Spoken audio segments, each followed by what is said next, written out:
This is 3 hours of the very best entitled parent stories. Mum wants me to sign over 250,000 beneficiary check. My dad passed away recently, and it came to light that he named me as one of the beneficiaries on his life insurance policy. My mum says that it was a mistake and that I'm not supposed to be a beneficiary, just her. She wants me to file for the money and sign the check over to her. I'm going to go through with it because she is my mum and blah blah whatever. But the insulting part is that my mum says I can keep $5,000 from it to throw my wedding. I only have $2,000 from my own money because my partner and I are kinda broke. Is she being entitled? Or am I? Or both of us? Okay, wow, this is one of the craziest posts I've ever read. OP couldn't possibly be less understanding of the situation. I don't want to be harsh, but that is the truth. But thankfully, there is an update which we're going to get straight into, and hopefully some sense has come into OP's head, or at least someone has told them what they really should be doing here. Oh boy, well, some updates are due. First of all, thank you all for your concern and comments in my first post. It was helpful to hear your perspective on the money, and it definitely changed my view of the whole situation. To recap quickly, my dad passed away and he named me as a beneficiary on his life insurance policy. My mum said it was a mistake and that I'm not supposed to be a beneficiary, just her. So she wants me and my brother to file for the money and then sign the check over to her. Now on the policy, my mum is named at 34% and my brother and I are named at 33%, and my younger sister is not named. It turns out that the policy was not made before my sister was born, which adds to the murkiness and confusion surrounding why my sister is not included. My guess is that my dad signed up for this policy and forgot my sister's social, thinking he'd just come back to it later and revise. But he never got around to it, I guess. He was bipolar and did things impulsively sometimes. I think this life insurance policy was one of them. Well, at least he had life insurance. Suggesting we slow down and talk about this policy more has made me the bad guy in the family. My mum and my brother think that I am being selfish. It's gotten so tense that we have to discuss things via email because everyone is getting so emotional about it. My mum continues to insist that he made a mistake. She writes, "When Dad took out this policy, his intention was for me, my mum, to have money to pay off the house, which is already paid off by the way, and have financial means to take care of the family. Dad would never ever intentionally exclude his youngest daughter from this scenario if his intentions were to split things between the family. I believe he completed the paperwork incorrectly because he didn't understand how to write the policy to support his intentions." I responded with a proposal. The three of us split the cost of my dad's medical bills for the past 2 years, of his illness, hospice care costs, and the funeral. After that is settled, my brother and I split our portions into 3 so that my sister gets a share. She does not like this proposal and passive-aggressively told me to not bother paying her back for the medical and funeral costs. I also get the sense that she is trying to guilt-trip me because she keeps saying that she can't afford to screen in her porch. I'm sure there'll be more updates. This feels long from over. Okay then, just as I was going to say with the first one really, I feel like with this story, you need to just get a lawyer involved. You need someone in the mixer who knows exactly what is going on and exactly what you can and can't do to stop your mum from getting away with this. I am glad though that my fears after the first post before this update are not going to come to fruition. I was very worried there that you were just going to sign over just because she's your mum and be done with it. But thankfully the people of Reddit have told you that that is not a good idea. And that is the beauty of Reddit and why I love the platform, because you do get the most genuine, helpful advice on the entirety of the internet from people who know a lot more than you. And look, I hold my hands up. I put myself in that situation too. A lot of times if I need to know some information that I can't just instantly find, I'll ask a question on Reddit and I'll get fantastic answers. However, with all that being said, as I said at the beginning, I would still get a lawyer involved to make sure that you're not conned out of an incredible amount of money. Entitled parent parks in my driveway. I own a house a couple houses down from a school, so this was bound to happen eventually. When it's time for the kids to go home, my street is lined bumper to bumper with parents to pick up their kids. The sidewalks are full of families who walk all the way to their cars. I often have to pick up balloons, snack packaging, old homework worksheets, and general garbage that the kids drop. If you're trying to get home around the time school lets out, there is no way you're going to be able to get there before the blockade the parents make is gone. This has been a problem the few years we've lived here. There's 2 places the kids let out. My street, which is a small cul-de-sac with the school at the top, and a main road that's open all the way down to a baseball park with a wider road to allow street parking and 2-way driving. Obviously, if you can't find parking, the tiny residential road isn't the way to go. There are 3 cars at my home. My car, my roommate's car, and my husband's utility van, which he parks on the road to avoid blocking our roommate since she's frequently in and out. Fridays, today, I work from home. So when I finish work, I poke my head out the window to look at my fruit tree I have near my driveway. It's spring, I keep excitedly looking for blooms. And I notice a big white Buick SUV in the middle of my driveway, blocking both spots for my car, which my husband was using since I was home, and my roommate's spots. Honestly, why would you park in someone's driveway? So, on top of these entitled parents blocking up our small residential road, this person decided to take up a private residence's driveway. I got on the phone with the non-emergency police line and took pictures of the vehicle and plates. Then I got my husband's keys and backed his vehicle up to block the SUV into my driveway, and I waited. 50 minutes later, the mum, bug-eye sunglasses, big old diamonds on her jewelry, and wearing athleisure, and she comes around to hop in the driver's seat and smiles and waves at me, sitting on my steps. Honestly, she probably thought I was the homeowner's kid or something, as I'm in my early 20s, atypical for a homeowner. "Hi, hope you don't mind," she said. "You're trespassing. Why would you park in a private driveway?" "Sorry, I won't do it again. We were just leaving." She was being really dismissive and avoiding eye contact, despite taking the sunglasses off. "I don't care. You have no right to park on my property. I'm on the phone with the police." "It was just for a second. I was just picking up my daughter." "It doesn't matter. You don't live here. You don't park here." At this point, I realized the non-emergency police aren't going to pick up, so I hang up and decide to screw with her a bit. She got in her SUV and dismissively waved at me, so I got in my vehicle that was blocking her in and waited, pretending to still be on the phone. She starts trying to back out of my driveway because there was a little bit of a gap between my utility van and my neighbor's car, but it was definitely too small for this Buick. I'd like to point out that this vehicle has a scuffed front bumper, so I had a feeling she has no spatial awareness outside of her backup camera. Every time she backed up, I honked, still pretending to be on the phone. She tried again, I honked again. She looked at my grass, and I was about to start recording her in case she tried to go through my front yard, and I honked again. If she kept trying to back out and hit my big utility van, she would certainly lose. She then gets out of her SUV and comes up to my van, recognizing that she can't do anything without making it far worse for herself. Her face was visibly patchy from the distress, and she asked again, "Are you really calling the police?" "Yes, you're illegally parked on my private property. That is illegal. I don't care if it's for 5 seconds. Don't frickin' do it. You don't live here." Her kid then got out of the car, and I decided that was enough. So I waited for her to get back in her SUV, and I parked my van back in its rightful spot, and I let her out. After that, I called the school and gave them the license plate number. Nothing would probably come of it, but I don't think she'll park in someone's driveway again anytime soon. I'll take the jerk points because there's a child involved, but you shouldn't put your child in situations like this anyways. And there we go, a classic entitled parent story to end this episode. Look, we've seen stories like this before, but I'll never understand, despite how many stories I read that are quite similar to this, why people do these sort of things, and then why they think they can just get away with it when they're caught. Like, you've been caught, hold your hands up and say, yeah, you got me. That's my bad.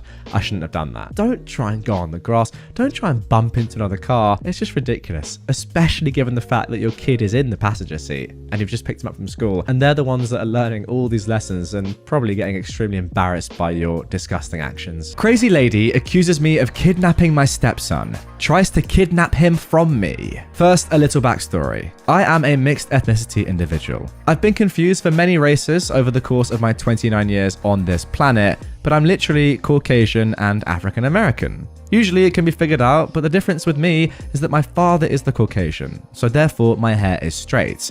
I'm originally from Texas and I'm usually confused for being Mexican, but now I live in Massachusetts and I've never had an issue with anyone concerning my race until this day. Also, I am married to a Caucasian woman who had a child before we married.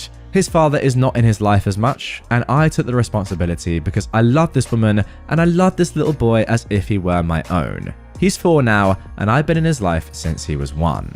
Anyways, on to the story. My wife needed a few things from the grocery store, and she needed to run a few more errands. Now, usually she just goes and knocks things out herself because I'm asleep. I work nights. But this particular day, I happened to be awake, and I offered to go for her. She works hard and does a lot, so I definitely felt it was necessary to do something for her so that she could just relax for the day. I took my son with me so that she could rest up and just take it easy, and it gave me time to spend with my son for some bonding. We completed all of the errands, which went smoothly, and then headed to the grocery store to finish up our day. My son, being a typical 4-year-old, was full of energy, running ahead of me, laughing, and speaking to everyone he comes across, which I generally don't mind as long as he doesn't hit anyone and stays within eye view. As I'm making my way down an aisle looking for canned corn, my son jogs to the end of it when an older lady is entering at the other end. My son, being the sweet social butterfly he is, approached and exclaims an excited, "Hi, me 4 and me Ryan." Bless his little heart. The lady looked down and says, "Well, hello there. You shouldn't be running around unattended. Let's go and find your parents." I didn't think anything of her statement because I assumed she just hadn't seen me. "Ryan, come back here, bud, please." He excitedly runs back towards me and starts turning in circles because, he's 4. I'm still searching the shelves as the lady walks past me and stops behind me. Again, I think nothing of it because it's a grocery store and you have to share the aisles. I turn my basket around and start to walk towards the front cash registers when this lady literally blocks my path. I say excuse me and try to walk around her, and she moves her car in front of me again. I honestly thought that she was just getting confused and said excuse me once again and tried one more time to go around, but she just blocks my path. The following convo ensues. Sorry about that. We'll get out of your way," I say. "Oh, I don't think so. You're not going anywhere with that child." "What? You mean my son?" "That's not your child. He's white and you're Mexican. You probably didn't even know his name until he said it to me." "Yeah, sure, whatever, lady. Can you just move? My wife's at home and is anxiously waiting for us." "Stop your lies. You're not taking him anywhere, you perverts." Sorry to interject here, guys, but that is just a really, really interesting, and by interesting, I mean weird and strange claim, isn't it? That a man with a child has to be a pervert. Let's carry on. Now, this whole time, my son is standing close to me, holding my leg because he was honestly getting scared. I was getting angry as I hadn't had much sleep, and I have a short fuse anyway. Thanks, Dad. As you can see, he's standing close to me because he trusts me, and you're scaring him. So how about you buzz off? "No, he's scared because of you. He just doesn't know how to express it yet." She looks at my son. "Come on now, sweetie. I'm here to rescue you. Come with me." Thankfully, my son was able to communicate to her that he wasn't going anywhere with her, but she was having none of it. She literally grabbed my son and began to run. It caught me off guard. I honestly couldn't fathom what was actually happening. My son starts screaming loudly because he was so scared. And this lady is just like, "Don't worry, sweetie. He won't hurt you. I promise." Suddenly, I snap back into reality and I begin to chase after this crazy witch. While running through the store, I yell for people to stop her and that she is literally kidnapping my son. Thankfully, a worker stops her before she makes the exits. "Why are you stopping me? This Mexican here is trying to kidnap my grandson." "What?" My son is literally bawling his eyes out and extending his arms, calling out for me. This lady was relentless though and wouldn't let go of my son, even after he slapped her face multiple times. I laughed a little, I'm not gonna lie. At this point, a manager shows up and asks what is going on. The lady spoke before me. She points at me. "This pervert is trying to kidnap my grandson and I was just trying to escape." "That's my son, you freaking psycho. Now let him go." The manager didn't know what to believe. I don't blame him. He was caught in a weird situation. So I pulled out my phone and showed him pictures of me and my son that dated a year or so back as proof. This lady would still not give up though and accuse me of faking them. Like, how would you do that exactly? I'll never know, but whatever. Sadly, there were 2 other ladies there taking the psycho's side, saying that I was attempting to kidnap my own son because there was no way we were family because of our different skin tones. One even called the police, which I was actually happy about because I knew that they'd be able to review the security cameras. Sorry, I have to jump in quickly here. First of all, it's ridiculous to think that you can't be a different skin tone to your child. Secondly, what about if you'd adopted, right? Or what about if you were the child's stepdad? Obviously, you could be a different skin tone. Ridiculous. You don't even have to be their dad. Could just be their guardian. Unbelievable. Despite all of this, I still called my wife to see if she could come to the store to get the situation cleared up quicker. As soon as I told her what was going on, she zoomed to the store. She got there about the same time as the police. So much for her easy day off then. The crazy ladies were giving their statement to the cops when my wife walked in. As soon as she walked in, my son goes, "Mama, help!" My wife is a true mama bear, and she immediately flew into a rage when she saw this lady holding my son. "Let him go now," my wife said. "Sorry, sweetie, I was just trying to protect him from this pervert over here." "Yeah, we saw him trying to kidnap him, but this lady saved him," said one of the other ladies. The cop looks at the lady and is confused. "Wait, what? I thought this was your grandson." "Yeah, I have no idea who that lady is," my wife said. She takes out her phone and shows the officer a picture of my mother-in-law. "Okay, I'm sorry, he's not my grandson, but I was only trying to protect him from this dirty pervert over here," the lady said. "Yeah, I witnessed the whole thing," the other lady backed her up. "He snatched that child and tried to run away with him, but this lady stopped it." And then the third lady even got involved. "Yes, I saw it too. He needs to be arrested. And you," pointed to my wife, "should be thankful that this lady was here to save your son because you obviously just let him loose wherever." Wow, now actually going after your wife too? My word. "Who are you talking about again?" my wife asked. All three crazy ladies pointed at me. "Oh, you mean my husband?" "Husband? Yeah, who do you think called me and got me here so fast?" I presented my ID to the officer and the manager, and my wife did the same. We also each showed pictures of us on our phones to prove that we really were a family. The cop nodded in approval and handed us our phones back and jotted down a few notes. The three ladies, for some reason, still kept trying to say this was all fake and that my wife was in on the kidnapping and said that we needed to be arrested. My wife just lost it at this point and let off some colourful words that I won't repeat here, but she definitely got her point across. Then the nail in the coffin came for the psycho trio. The officer turned to the manager and asked, "Sir, do the cameras work here?" "Yes, we have them inside and out." "Okay, great. Let's go review." The three ladies' faces went pale, like ghostly pale. The officer reviewed the outside camera as I pulled into the parking lot and saw me take my son out of my car. And then as I went up and down the aisles, and most importantly, the instant the woman snatched my son and began to run. Upon his return, he asks, "Would you like to press charges?" "Yes, I would," said the lady. "Why would I be asking you that question? Shut your mouth and sit down." He turns to me and repeats the question. "Absolutely," I say. Lady 1 was charged with attempted kidnapping, false imprisonment, providing a false police report, and child endangerment. The two others were also charged with providing a false police report as well. To make matters worse for the lady, my son bruises easily, and she left some terrible spots on him from where she was grasping him. But he's fine. This added a charge of child abuse to her rap sheet. I've caught later this year, but I'm not sure when it will be because of COVID. Guys, this story is from 3 years ago. The officer will be following up with me in a few weeks. And there we go. That concludes that unbelievably strange story. My one question throughout all of that, and it was whilst I was reading it, was just what are these women's intentions here? Maybe the two hanger-ons knew the first lady or saw what was going on but didn't see it from the off and were trying to take her side and back her up because they genuinely thought that what she said had happened had actually happened. But for the lady herself, what is she doing? Especially when she sees your wife. Yeah, she didn't know it was your wife, but she sees the mum come in and be pretty calm with you, OP, her husband. Why is she still then going on about this? I just don't understand from the off what her idea was. Maybe she genuinely did think that you were trying to kidnap this kid, but that's so ludicrous anyway for the points that I raised during reading. Don't really get it. Guys, if you have any idea, please enlighten me in the comments down below if you're watching on YouTube. If you're listening on a podcast platform, come over to YouTube and let me know your thoughts because I'm at a complete loss for words. Maybe she is just absolutely insane. And yeah, to be fair, the more that I think about it, that wouldn't be the first time that we've come across an insane person on this subreddit.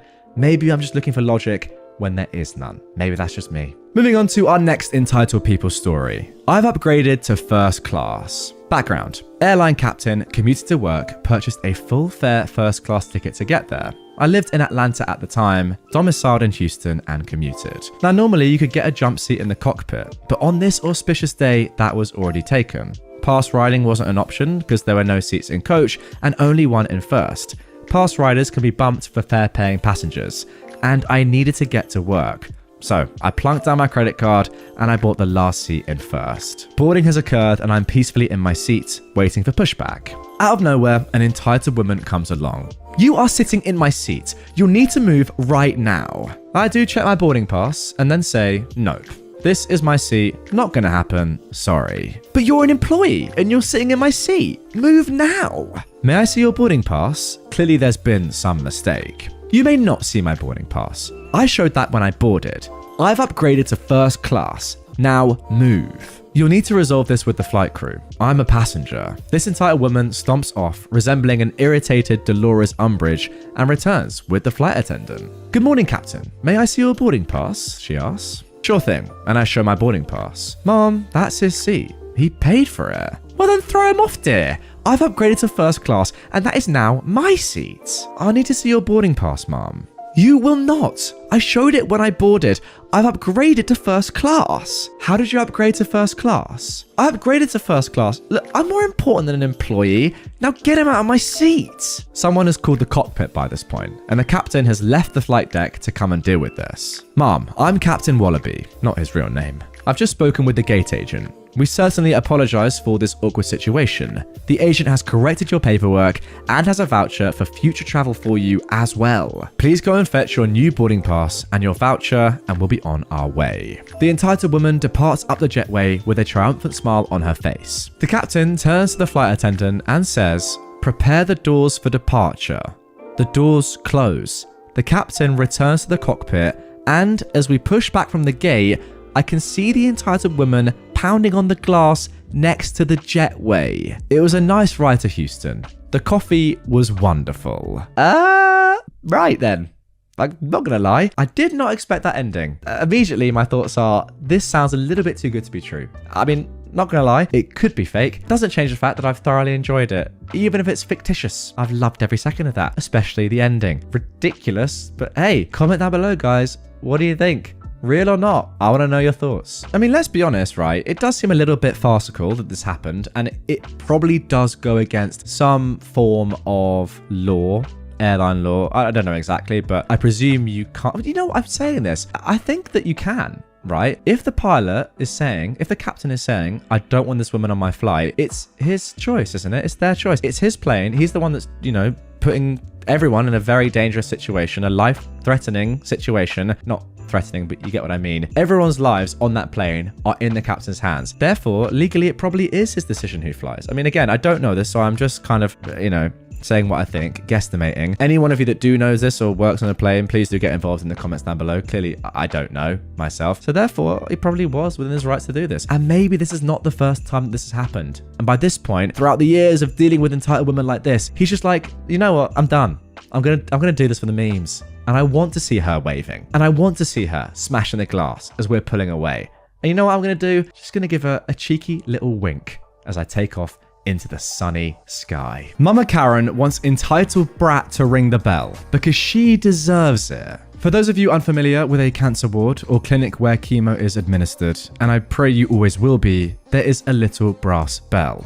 This bell is a symbol of hope for all. It marks the end of treatments and the ringing in of the new chapter, hopefully cancer-free. For me, I vomited right before I rang the bell because the anxiety of the unknown was almost as bad as chemo itself. But that's another story. Today, it was Heather's real name. She gave me permission turn to ring the bell. Heather is a really lovely lady. She's 58 with stage 2 ovarian cancer. She had a hysterectomy followed by chemo. Heather's diagnosis is great, but she's had it rough.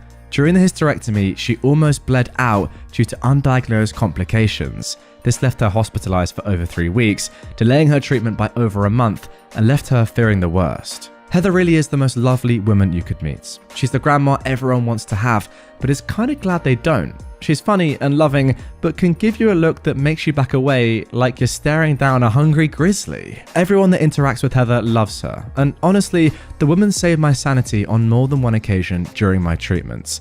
Another thing that may differ from ward to ward is the chemo room. Patients in ours sit in a little oval room that's like a giant lounge with comfy chairs and a little TV. There are drinks and biscuits off to one side and room enough for 10 patients and up to 2 visitors. As I was leaving my appointment, I saw Heather's daughter, who informed me today was the day. So I decided to stick around to see her ring the bell, and Reddit, I'm so glad I did. A couple of weeks ago, a new patient joined the group. We will call him Sam. Sam seems like a relatively nice older gentleman with an absolutely awful excuse of a daughter and grandchild. In the limited interactions I've had with these two entitled brats, I've seen the daughter stealing biscuits off people currently hooked up to chemo machines, and the mother screaming at nurses for reprimanding the child when she attempted to rip the cannulas out of a patient's arm. Wow. Genuinely no idea why they've not banned the Mega Monster and her little Braticus. Like I said, today was Heather's turn though to ring the bell. Unlike some places where the bell is on the wall, our unit has a little old-fashioned wooden brass bell that the nurses keep behind the desk 90% of the time. Today, just as Heather was getting ready to hopefully walk out for the final time, the nurse brought the bell over to the little side table. At first, the little fallen angel didn't notice the bell. She was too busy attempting to crush the souls of the elderly and infirmed by playing her Switch. Not loud enough to be kicked out, but just loud enough to be annoying as all holy hellfire. But at least she was distracted. Once Heather was ready, the nurse stood by the little side table and made a short speech about Heather and her final day of the journey. Just as the speech was wrapping up, the tiny terror shot out of nowhere, almost knocking Heather to the ground. She reached up and grabbed the bell. Now Heather, being the no-nonsense, badass granny she is, took the bell out of baby Beelzebub's hands and firmly but gently said, "No honey, that isn't for you, it's not a toy." My god, did that unleash some kind of mythological demon, because the screech that child released at being told no was loud enough to shatter glass. She lunged at Heather, trying to grab the bell from her hand, while Mother thinks she's superior stood up screaming. "You can't do that, she's an innocent child. What kind of disgusting woman takes a toy from an innocent child? You're a B word, C word, W word, etc. Give her back the bell, you don't need it, she deserves it more." It was a lot. It wasn't even a conversation. I'm pretty sure she just growled it all in one breath. The harpy screeches went on for about 30 seconds of just incomprehensible nonsense. Bertha Big Mac waddled her way over to Heather to take the bell from her, but Heather just did not have time for her shiz. Heather's got a bell to ring and a life to live.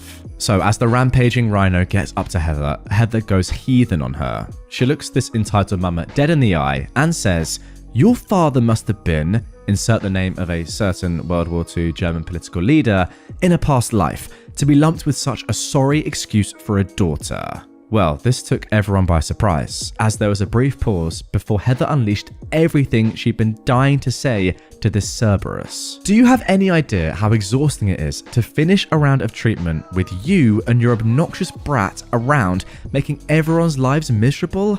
I know God's testing us, but my God, we already have cancer. Now he's saddling us with you too? You're disgusting. You're entitled, you're selfish, you're poorly behaved, and your child is just as awful as you are. And I hate saying that about an innocent child, but my God, she's awful. I've never hated a child until I met yours, but she is really, really awful. She's not been kicked out of school. Did I mention the kid is 10 years old? Because the teachers are targeting her. She's been kicked out of school because she's an entitled bully, just like her entitled mother. And if you want any hope of her having a decent life, you become a decent parent and correct some of her behavior. But oh no, that would require correcting yours, you abominable excuse for a human being. It was glorious, awful, awkward, and silent. Betty Big Mouth had suddenly been struck dumb. The tantruming terror was gaping like a fish out of water. And then there was Sam. Sam broke the silence when he started laughing, like deep belly, full-bodied laughter. Mama Hodai looked horrified, angry, mystified, and humiliated as her father laughed hysterically. To be fair, not sure any of us knew how to react. After what felt like an hour, but was likely about a minute, Sam stopped laughing and told his daughter and granddaughter, "You can sit down and shut up, or go wait in the car." He then told Heather to go ahead and ring the bell. The slain beast and her beastette slinked back to their seats, where they both sat shell-shocked, while Heather rang the bell. We clapped. Some of the cheap seats clapped a little too enthusiastically. Then Heather, her daughter, and I sauntered out of the room. Heather and I parted ways at the hospital entrance, and I wished her the world of luck. But I've got a feeling she won't need it. If you can slay two Karens in one 90-second rant, cancer is nothing. I love Heather, but my God, I'm so glad she isn't my grandma. I mean, to be honest, the only part about the story which I don't really agree with OP on is the fact that you're saying that you don't want Heather to be your grandma. Are you joking? She sounds unbelievable. I get what you're kind of saying slightly, I will say.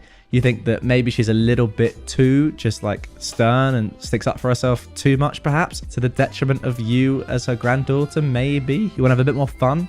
I don't know. I'm trying to give you the benefit of the doubt here. To be honest, she just sounds badass, as you said. Now, as for these entitled people, the fact that their own granddad, is laughing at them for a full minute is just mental. I've said it before and I'll say it again. I do not understand how one family can contain two sets of people that are just so different. You got Sam, absolute legend, who just laughs at his own entitled family members. Then you got, as you said, the Beast and the Beastettes. They were just disgusting individuals. I don't get it. I mean, seriously, ringing that bell after being told you are now cancer-free must be one of the most amazing moments in someone's life. And you're trying to take that away from them. It's nuts. But hey, fair play to Heather, not just for beating cancer, but for also beating entitled people. They called me a baby factory, so now they'll never see me again. I want to say first, I had a difficult childhood, but not because of them. I was a happy kid who had friends and was kinda adjusted, but we were poor. We jumped across the US about twice, and my siblings and father were all disabled in different ways. My youngest sibling and dad were hard of hearing, and my youngest sister had brain and back injuries due to Chiari malformation. Look it up, it's actually a very interesting disease. It's a condition where the lower part of the brain pushes down into the spinal canal. Well, I must say, that sounds truly terrible. But when things started really changing was when I was in high school, around my junior year of school. I met a dude and we were best friends, then we dated. Newsflash, he was a terrible person. It ended in me and my sister getting a restraining order against him, and both my siblings seeing and hearing things about me they should never have been exposed to. I graduated high school, even though I probably shouldn't have with my grades. I'm pretty sure my teachers just pitied me. And then after like a month, I got diagnosed with ADHD, anxiety, and depression. Go figure, who could have guessed? I get on Adderall and it works great. For one day. Then it devolved into me having all-day panic attacks, vivid and extreme hallucinations, massive problems with an eating disorder, and an inability to control any emotion. It led me to backhanding my youngest sibling over a dispute involving the dishwasher that I still to this day would do anything to reverse if I could. I don't remember that 3 months or so period. I blocked out most of the memories because they were so mentally and emotionally taxing that just thinking about that makes me depressed. But at the time, I really thought that my parents were doing everything they could to help me through that time. They could have done more, but I reasoned they were working and didn't have all the time in the world to baby me, so I should handle this myself. Eventually, all by myself, I decided to go cold turkey and went through withdrawals which were almost as hellish as the actual meds themselves. Looking back now, I realized that the only way my parents could have been more hands off were if they'd packed their bags and moved out. They didn't talk to me about anything. They didn't help me keep track of symptoms. When I attacked my siblings, they didn't protect them from me or me from myself. Now as a 22-year-old on new meds, my doctor just within the last month looked at my old records and was appalled because they started me as an 18-year-old who was very new to meds and sensitive to them at a dose for grown adults well into their Adderall usage. She told me they started me off at around 25 milligrams when she normally prescribes around 5 to 10 for new users. So they didn't advocate for me at all during this mentally traumatic time immediately after being traumatized for almost a year. They took me to a therapist who noticed I was writing a story with an obvious self-insert and very influenced storylines from my day-to-day life. When she asked to see my drawings and everything, the next time my mother pulled me from therapy, saying something I still remember to this day. I didn't send you here so she could ask you about your stories. I sent you here so she can talk about how your ex messed you up. She's not doing this fast enough. Well, come the end of summer, and even though I was still struggling with leaving the house just for a Walmart trip, they sent me to school for college across the state and basically wiped their hands clean of me. I went into survival mode. I believed my parents were right and I needed this, so I did my best to fake it till I made it. I shouldn't have been there, but in the long run, it was what saved me. My friends I met there are some of the people who I've chosen as family, and I met my current fiance while there through friends. Funnily enough, I wasn't allowed off campus. Even though my parents lived about 2.5 hours away and wouldn't have known otherwise, it took convincing from one of my friends to go about 2 hours in another direction, and that's where I met my fiance. My parents really don't like Connor. but they did like the free labor he did for them and how mature he was to keep me in line for them. Now they could pawn off the driving around and emotions on him because they never bothered to teach me how to drive or get a job or regulate my emotions. Connor could do all of that quite well though, so they let him teach it to me. But whenever the idea of him got brought up as my boyfriend, they would clam up. They did not want me to date anyone, not after my ex.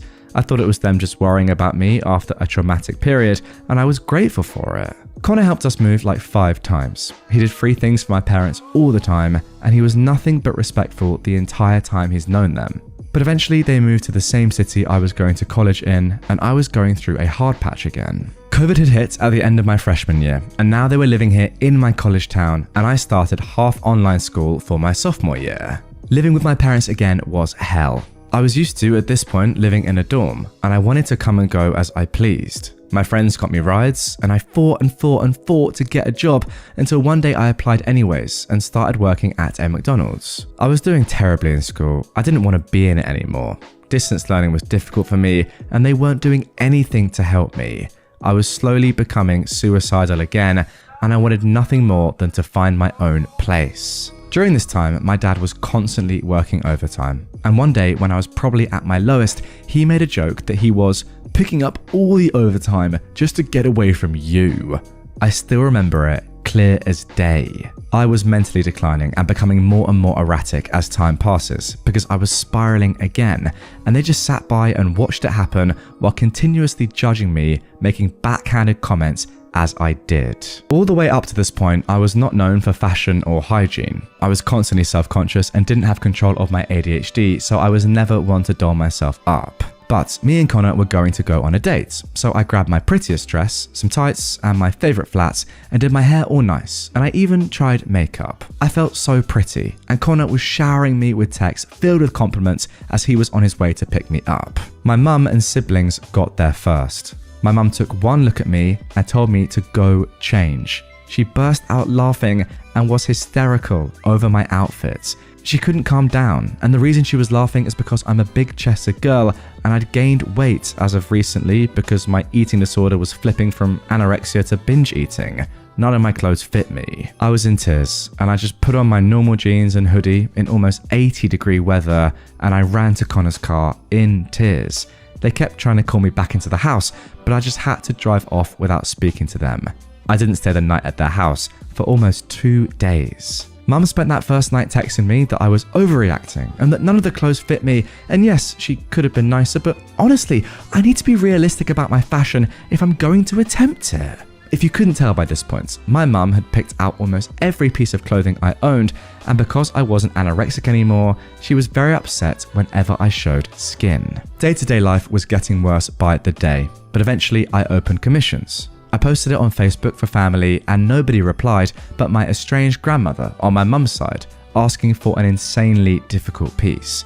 I draw mostly pretty women in specific poses with pens or pencils, and that's it, especially back then. But she asked for a landscape drawing of her childhood home and a realistic watercolor drawing that she didn't have any reference of and hadn't seen since she was a kid.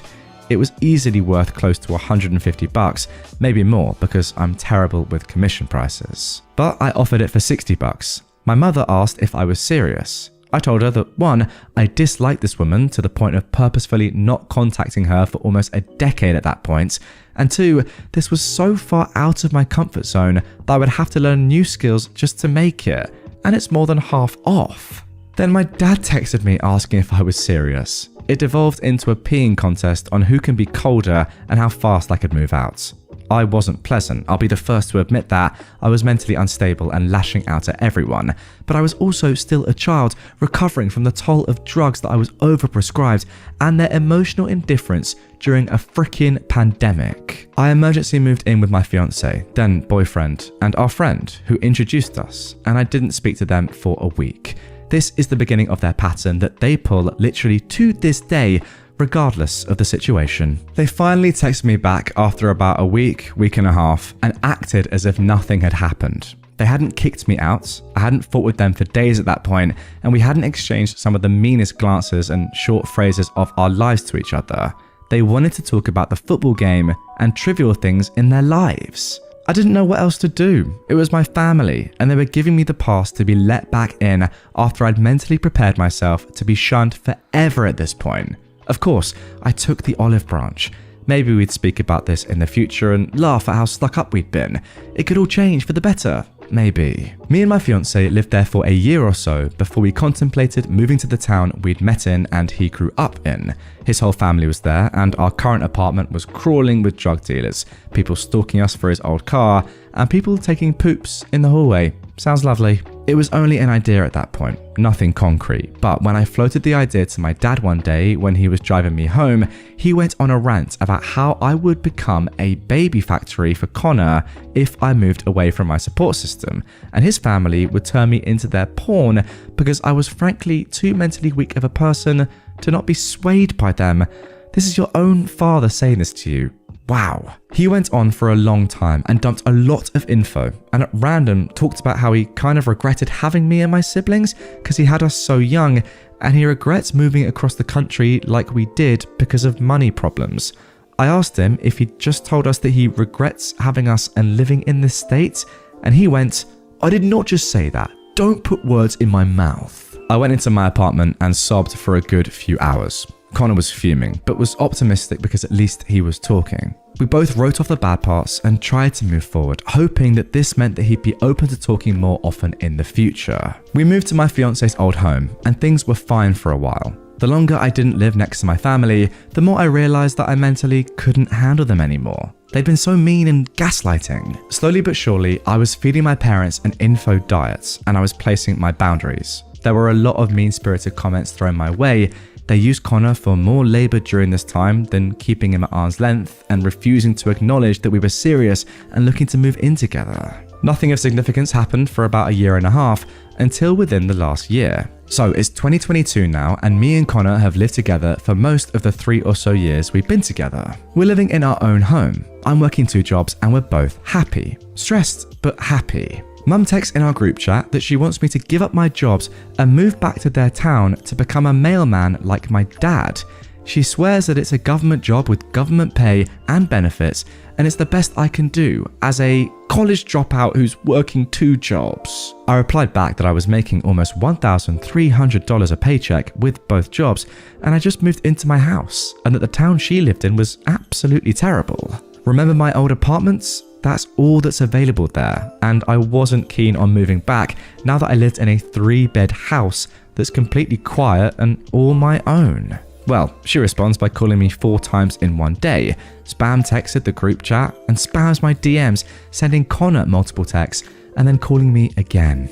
I spent 2 days ignoring her before I finally replied. I answered her calls, and she spent almost the entire time during a 15-minute call that I put on speakerphone for Connor to listen to quietly, trying to manipulate me by calling me again a college dropout and telling me that I'm not happy there, I'm so far away from family, and there's no point in living there, especially since my jobs were working me to death and they had nowhere near the benefits that this mail carrier job has as a government job. I didn't have the heart or the verbal space to tell her that the US Postal Service is in fact not a government identity. It was privately owned. I did though tell her that all of those benefits I wouldn't need until I was 26 anyway. I had all of the supposed benefits from my dad also having the same job. She though glossed over that and talked over me to try and explain how miserable I was in that town. I told her I had to go and I hung up. Thanksgiving comes. My entire extended aunts and uncles on my dad's side come and stay with us. Things are looking good and I'm having fun with my family for once. Then I overheard my mum whispering to my uncle that her entire personality is just Connor. She's got no semblance of self anymore, and she even moved away to just become Connor's girl. My uncle didn't react or say anything, but I had to hide away to compose myself because I almost went nuclear and lost my mind. Okay, another time skip, and now we're in the present and getting closer to the end of our story. Connor proposed to me the day before Christmas Eve, surrounded by his incredibly loving family, by putting my ring in my stocking, and it was beautiful. The first person I called was my best friend, and then the second was my mother. It was close to 1 a.m. around this time, and I got her on the phone. I told her I knew it was late, but I was engaged. She told me though, in no uncertain terms, "Honey, that's amazing, but don't text in the family group chat or anything, because your dad's asleep and he has to get up at 5 a.m. Congrats, I'm going back to bed. Neither of them contacted me about my engagement for almost a week until I went back for their Christmas. I went with my best friend, and the entire time my family talked down to me. They misremembered my size, and instead of apologizing, they insisted that I didn't know my size, and that I was indeed an XXL. I'm a medium to large. And they started the night off by mum mentioning my engagement only once. It started off with my mum suddenly in the middle of things going good and everyone laughing. She starts cackling and goes, "Oh, your dad and his friend had the funniest thing to say about your engagement. Dad, show her the text." Dad just smiles and he starts giggling too. My siblings laugh along with them. Dad says, "Oh, Amir just thought it was nuts that you were engaged because you're so young." I asked to see the text. Maybe I misunderstood him. There had to be something funny based on their reactions, because that was very much not funny at all, especially when I had my best friend sitting right there, listening. If anything, that was embarrassing. I read the text and it goes something like this. Dad's friend says, "Dude, she's engaged? That's nuts. She's too young and she's going into this way too quickly." Dad replies, "I know. I'm upset and struggling right now because my kids are all forcing themselves to grow up when they aren't ready to, and it's hard to stand by and watch them crash and burn like they inevitably will and do nothing about it." I just smiled because while they all laughed and giggled about how funny that was, I was struggling to not burst into tears and scream at them. My friend pulled me aside and asked multiple times if we should leave. At the time, I was using their car. But I told her no. I was going to play nice until I could give it back, and then once it was in their hands again, I was going to go no contact. Connor was supposed to come down and see them and spend Christmas with them, but he couldn't face them knowing that this is what they willingly showed us, especially after Thanksgiving. After this, I bought a car, my first car that's all mine, and I got their car back to them just last week. I'm putting my life together. I'm learning how to do the beginning of adult things well past when I should have. I learned to drive, pay bills, budget and spend, and how to exist, all from my fiance. I had to forcibly teach myself how to manage my own mental health with the help of my fiance and friends. I'm done making up excuses as to why I need them in my life. I don't want to deal with the body shaming, the classist behavior, the looking down on Connor for no reason. I can't handle it anymore. I called my uncle, the one from Thanksgiving, and explained to him my decisions, and he immediately told me he supports me and that my parents don't know how to treat us like adults, that I'm not a screw-up, and that was the first time in my life that I realized my parents had conditioned me into thinking I was in fact a screw-up. So, mum or dad, or anyone in the family, if you find this, these are the reasons why I blocked everyone's numbers and deleted Messenger. Why me and Connor have our statements and info ready for you when you send a welfare check to tell them to leave us alone. I'm going to get married and you won't be there. I won't let you be there. If I have a child, you won't see them. I don't care how much you cry and make me feel like I did something wrong. I am not a bad person for being screwed up, and the things you hold over my head were things I did as a drugged up child, a child that you should have protected and should have protected my siblings from. Screw you and screw all of your attempts at communication that you never did but say you have. Thank you to anyone who read this. I really just needed to yell. When they eventually find out that I cut them off because I gave them no warning beforehand, I just dipped after the car was no longer in my hands, they're gonna freak out. If anything memorable happens, I'll make an update, but probably not. Well guys, good news, there is I say good news, sorry, I've got to stop myself there. Is it good news? I'm pretty much saying there is an update, and we're going to get straight into it after I give my immediate comments on what I've just read, which was absolutely bamboozling. But hey, listen, if you're on YouTube, comment down below. Is it good news there's an update for us?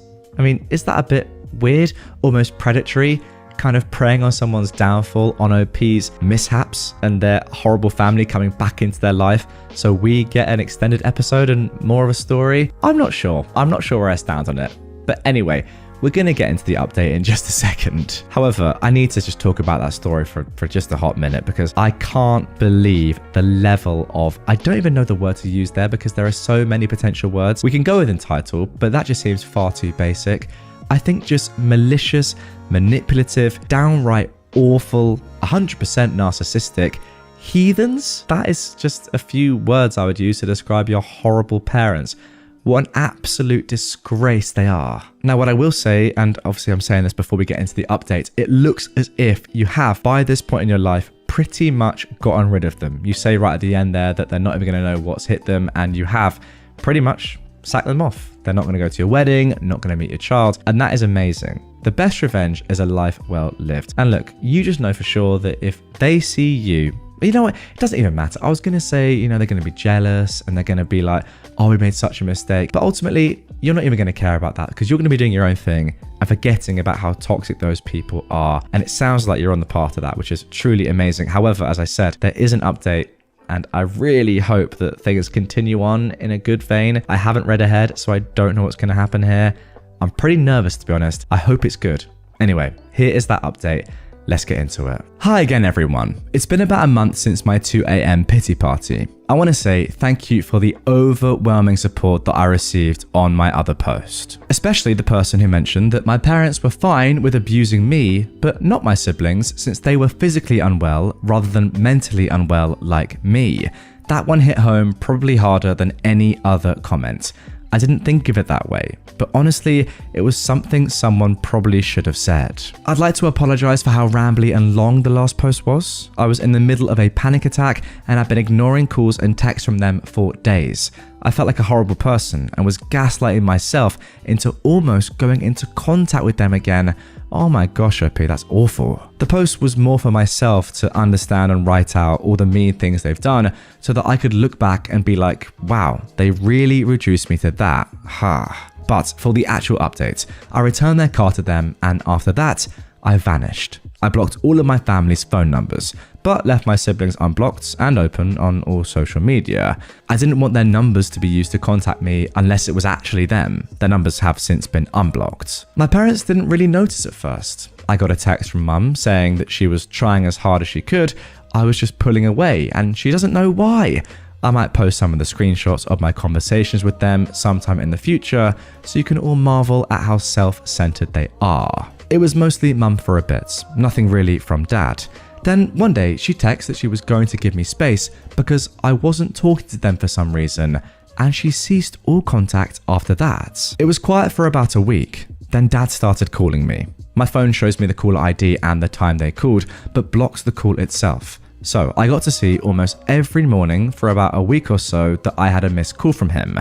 Then he started texting me and he tried to use the age-old tactic of intimidation to get me to talk to him. It was mostly just, you better answer the phone right now. Then he'd call a bunch, but he finally sent a text about a week ago being cryptic about how I wouldn't know about stuff till after it happened, and if I was going to act like a child, these were the consequences. I kind of just rolled my eyes and didn't respond. It turns out after skimming the family group chat, he's been diagnosed with pretty bad carpal tunnel syndrome in both of his hands and a severe lower back injury they've yet to figure out.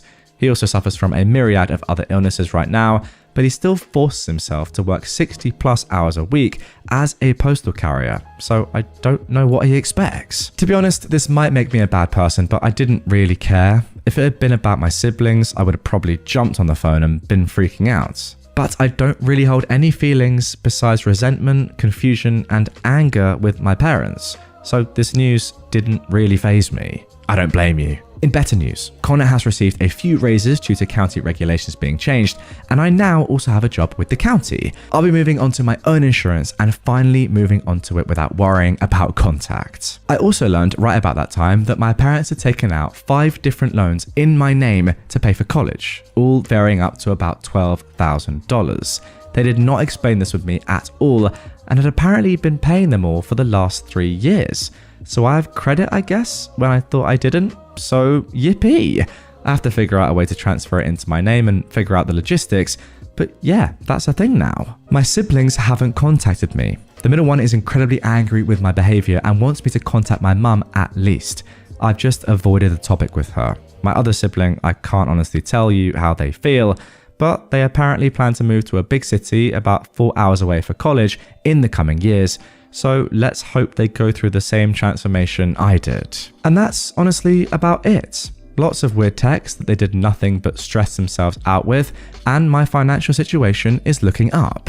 We also bought a dog recently. Her name is Mandy, and our other dog, Copper, is still getting used to her. So my days are occupied mostly with taking care of a German Shepherd puppy who body slams me awake at 6 a.m. every day. I hope everyone has a great day, and thank you all again for the wonderful and supportive comments on my last post. Phew, sigh of relief from me, because let me tell you, I was very concerned that we were going to get a very long and horrible update, but that is pretty good. As you say, hopefully at some point soon, your siblings will see the light, maybe when they get to the stage of your life that you were in.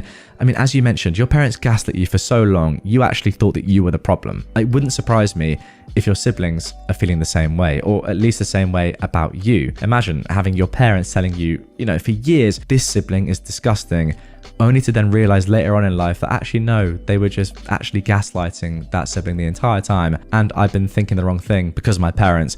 All those years, I've been influenced in the worst way possible. I would not blame your siblings if they had that mindset until they move out and realize what's really going on. As for you, OP, I've just got to say, how strong. And yeah, you might say it's a bit cringy, guys. I don't really care, right? Elite from OP. Just put yourself in that position. And maybe some of you watching and listening right now are, or at least were in that position in your childhood and teenage years. I, for one, I'm not sure if I'll be able to cope. Maybe it just becomes your reality and you can deal with it, but going through all the stuff that OP went through and coming out of it like this is pretty unbelievable, I've got to say. I invited my aunt to a family reunion cruise, and she wants everyone to pay an additional $1,000 for her kids to have fun. I've really been struggling on whether or not to post this, because I just want this situation to be resolved. My husband and I moved away from our homestay approximately 5 years ago, and since then, my husband hasn't been back to visit. It's been easier for me to go because I have more family that I'm close with, and he would prefer to save his limited vacation time and watch our dogs. However, we've reached a point where we decided it's time for both of us to make a trip down together and make the effort to plan something with family and friends that he hasn't seen in a long time. We decided the easiest way for us to get some quality time in with people would be to invite everyone on a cruise this summer. We have around 40 people that we're inviting total, many of whom fit the senior demographic, and all, of course, will have varying incomes. A cruise is already a high barrier to entry, so my priority has been finding a line that would be as accessible as possible financially, would go through Glacier Bay while also fitting the needs of as many people as possible. I ended up settling on Holland America after all things considered. Well, as soon as I invited my aunt and uncle, she immediately jumped in the driver's seat, trying to control which line we took. First, it was that we had to cruise through Norwegian or a line that was first and foremost family-oriented. She explicitly told me, "If my kids are miserable, we will be miserable." Her children are 11 and 14, so I find this absolutely ridiculous. This is a family reunion, and secondly, at this age, they should be old enough to understand why we're not taking their typical cruise for this trip. For reference, Holland America is a line targeting older people, yes. However, they still have pickleball courts, cornhole, shuffleboard, a large selection of board games, family-friendly entertainment, and a large pool with the ability to be converted to an indoor pool when we reach the glaciers, unlike other ships. My husband cruised as a 10-year-old boy before he had a phone or other tech, and attests that he didn't even use the child amenities on the ship and had a good time hanging out, eating desserts and swimming. We would also be happy to bring a spare Nintendo Switch or even the Steam Deck that I recently got as a gift. I made the mistake of entertaining the cruises she was sending by looking at them all, and I quickly realized they were all either astronomically more expensive, didn't go through Glacier Bay, or a ship that would be absolutely packed with children, which would not be a cruise the rest of the family would have a relaxing time on. I've had to do a lot of work in setting boundaries over the years, and I find people with controlling personality types to be extremely triggering when they don't consider the needs of everyone else. Ultimately though, I recognize the importance of needing to stand my ground in this situation with the original cruise, and I try to tell her no in a nice way with an explanation on why. I can't let this difference in price potentially be the reason why my husband's best friend or cousins couldn't afford to come. Now, I never got a reply, and later I learned that she'd called my grandma trying to play sides and win over support for the line she wants. My grandma agreed with our plan, but she did admit that the situation with my aunt robbed some of the joys that she'd had about the trip, which upsets me on her behalf. My aunt also told my grandma they wouldn't go if it's the line I chose. I am very disappointed in this, and I will be hurt if this is the case.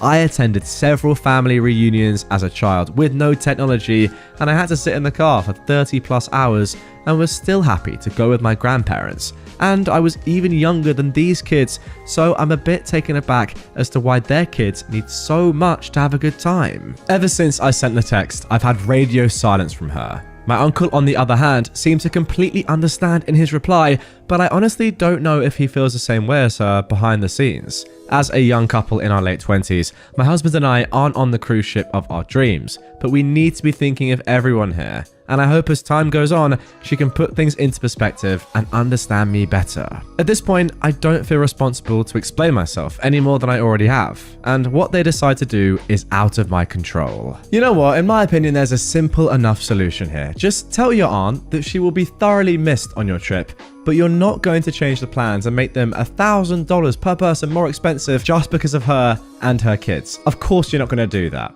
Simple as that. The other thing that I don't get is that if you go on any cruise ship at all, even if it's targeted at seniors, there is still a lot of stuff for young kids to do. The beauty of a cruise ship is that you get on and off, and then once you're off, obviously there are things to do. And once you're on, are they really not going to have fun on an entire cruise ship? Eating great food from a buffet, swimming, I don't know, doing anything, playing board games, chilling, going on their phone or whatever. Like, there's so much stuff to do. And also, you're on holiday. It just screams entitled, and I guess that makes sense. Nonetheless, let's carry on. Parents threw me out as a child and then expected everything from me when my grandparents died. I was born when my mother and father were only 17. It forced both of my parents to drop out of high school and each get a GED so they could find work right away. My father especially was not happy about this because he had dreams of playing football in college, and instead he had to work at a gas station. He said to my face many times that I ruined his dream. My mother hardly raised me at all, as she had to work too. They had a cranky old lady next door watch me most of the time. She wasn't so bad.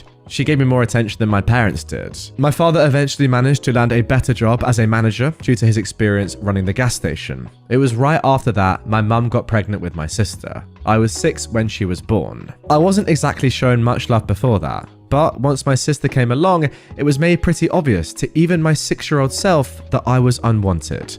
The only ones who seemed to care were my paternal grandparents, and somewhat my babysitter. And they were more like my parents, as they treated me the way a little kid needed to be loved. We lived in a 2-bedroom apartment, and as my sister got older, it went from me sharing a bedroom with her to me kicked out of the room entirely. I slept on the couch for 2 years, and I barely had anything to my name other than clothes, school supplies, and an old Game Boy. When I was 10, my parents decided they were going to move away. But this move did not include me.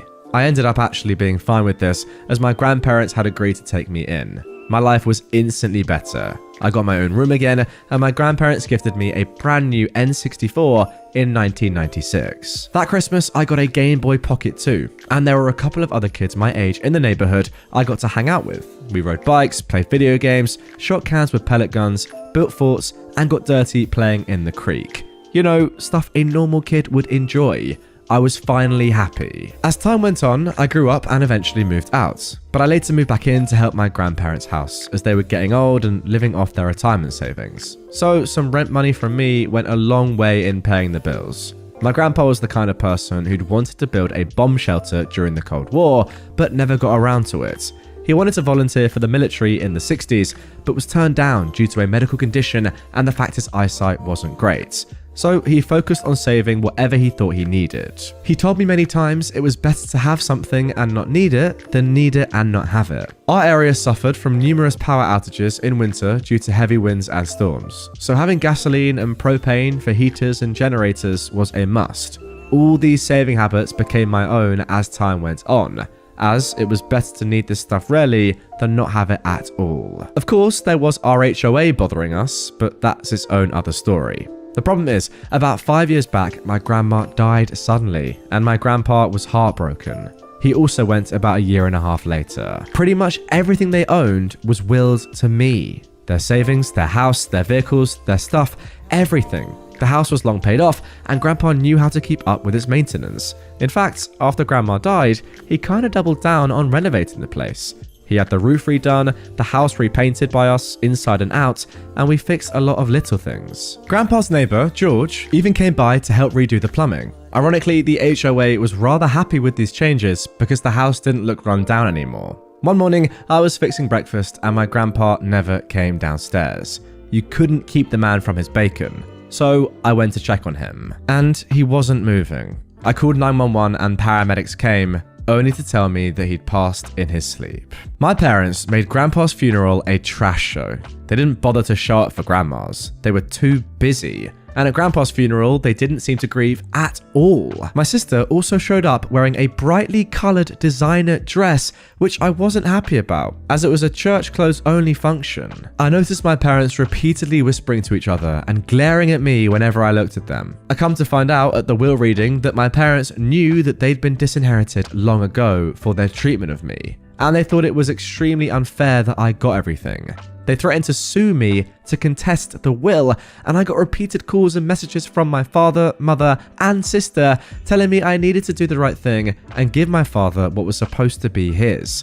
I told them all to flake off in far more unsavory words. My parents ended up taking me to court to challenge the will, but the judge ruled in my favor after seeing the will and hearing us both out. So it wasn't a long drawn out legal battle. The judge even looked at my parents with absolute disgust after seeing the will and hearing about their mistreatment of me in my childhood. He called my father a terrible parent and that my grandparents were right to disown him. My father just hung his head in silence, but he made sure to stop me outside the courtroom and tell me I was always the biggest mistake of his life, and that if he could go back in time, he'd make sure I never existed. He should have been a football star, and instead, he has to wear a name tag for a 9 to 5. I told him that, mistake or not, Grandma and Grandpa could see what kind of nasty person he was. I didn't ask to be born, and the only real love I ever got was from my grandparents, and he was no father of mine anymore. You see, what's funny about all of that is that his outburst immediately after the court proceedings, guys,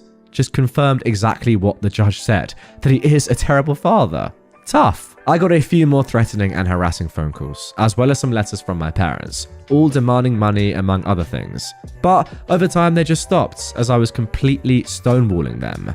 I never responded to the emails or letters, and I stayed silent during the phone calls. A few times I just let the phone sitting on the counter with them ranting till they realized I wasn't listening. Aside from not getting the house or money, my parents seemed particularly irked they could not even get a rise out of me.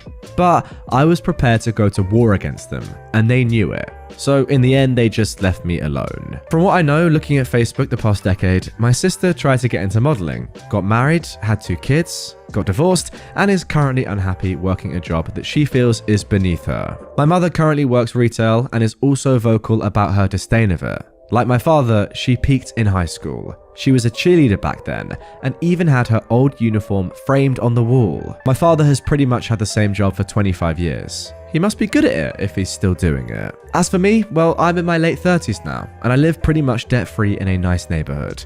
I haven't really had a girlfriend since high school, and I've had little motivation to ever have another relationship. But loneliness gets to everyone, so maybe I'll try to find someone soon. Not many are in the financial position that I'm in at my age. Single, paid off house, 2 vehicles, and a decent amount in the bank. I guess I could aim to be a stepfather. That might be more my speed. And there we go. That is the end of that one. A lovely little slide dig at your dad right at the end there, which I'm not going to lie, I absolutely loved. Oh, you must love the job if you've been in it for 25 years. It definitely won't be because you can't get any other job and you're forced to remain in that one that you actually really dislike. That definitely wouldn't be the reason. Just love it. What a way to end it. All I would say now from your perspective, OP, is even though you are very young, as you say, make sure you get your own will. Because the worst thing that could possibly happen now would be to say you, God forbid, happen to get into an accident or something happened, illness, whatever, and you passed. Imagine now that your entire family that you've pretty much disowned get all the things that they were after in the first place. You have to make sure that in the worst of the worst case scenarios, that can't happen. So get a will and give everything to your friends, your mates, anyone, doesn't even matter. As long as it's not your family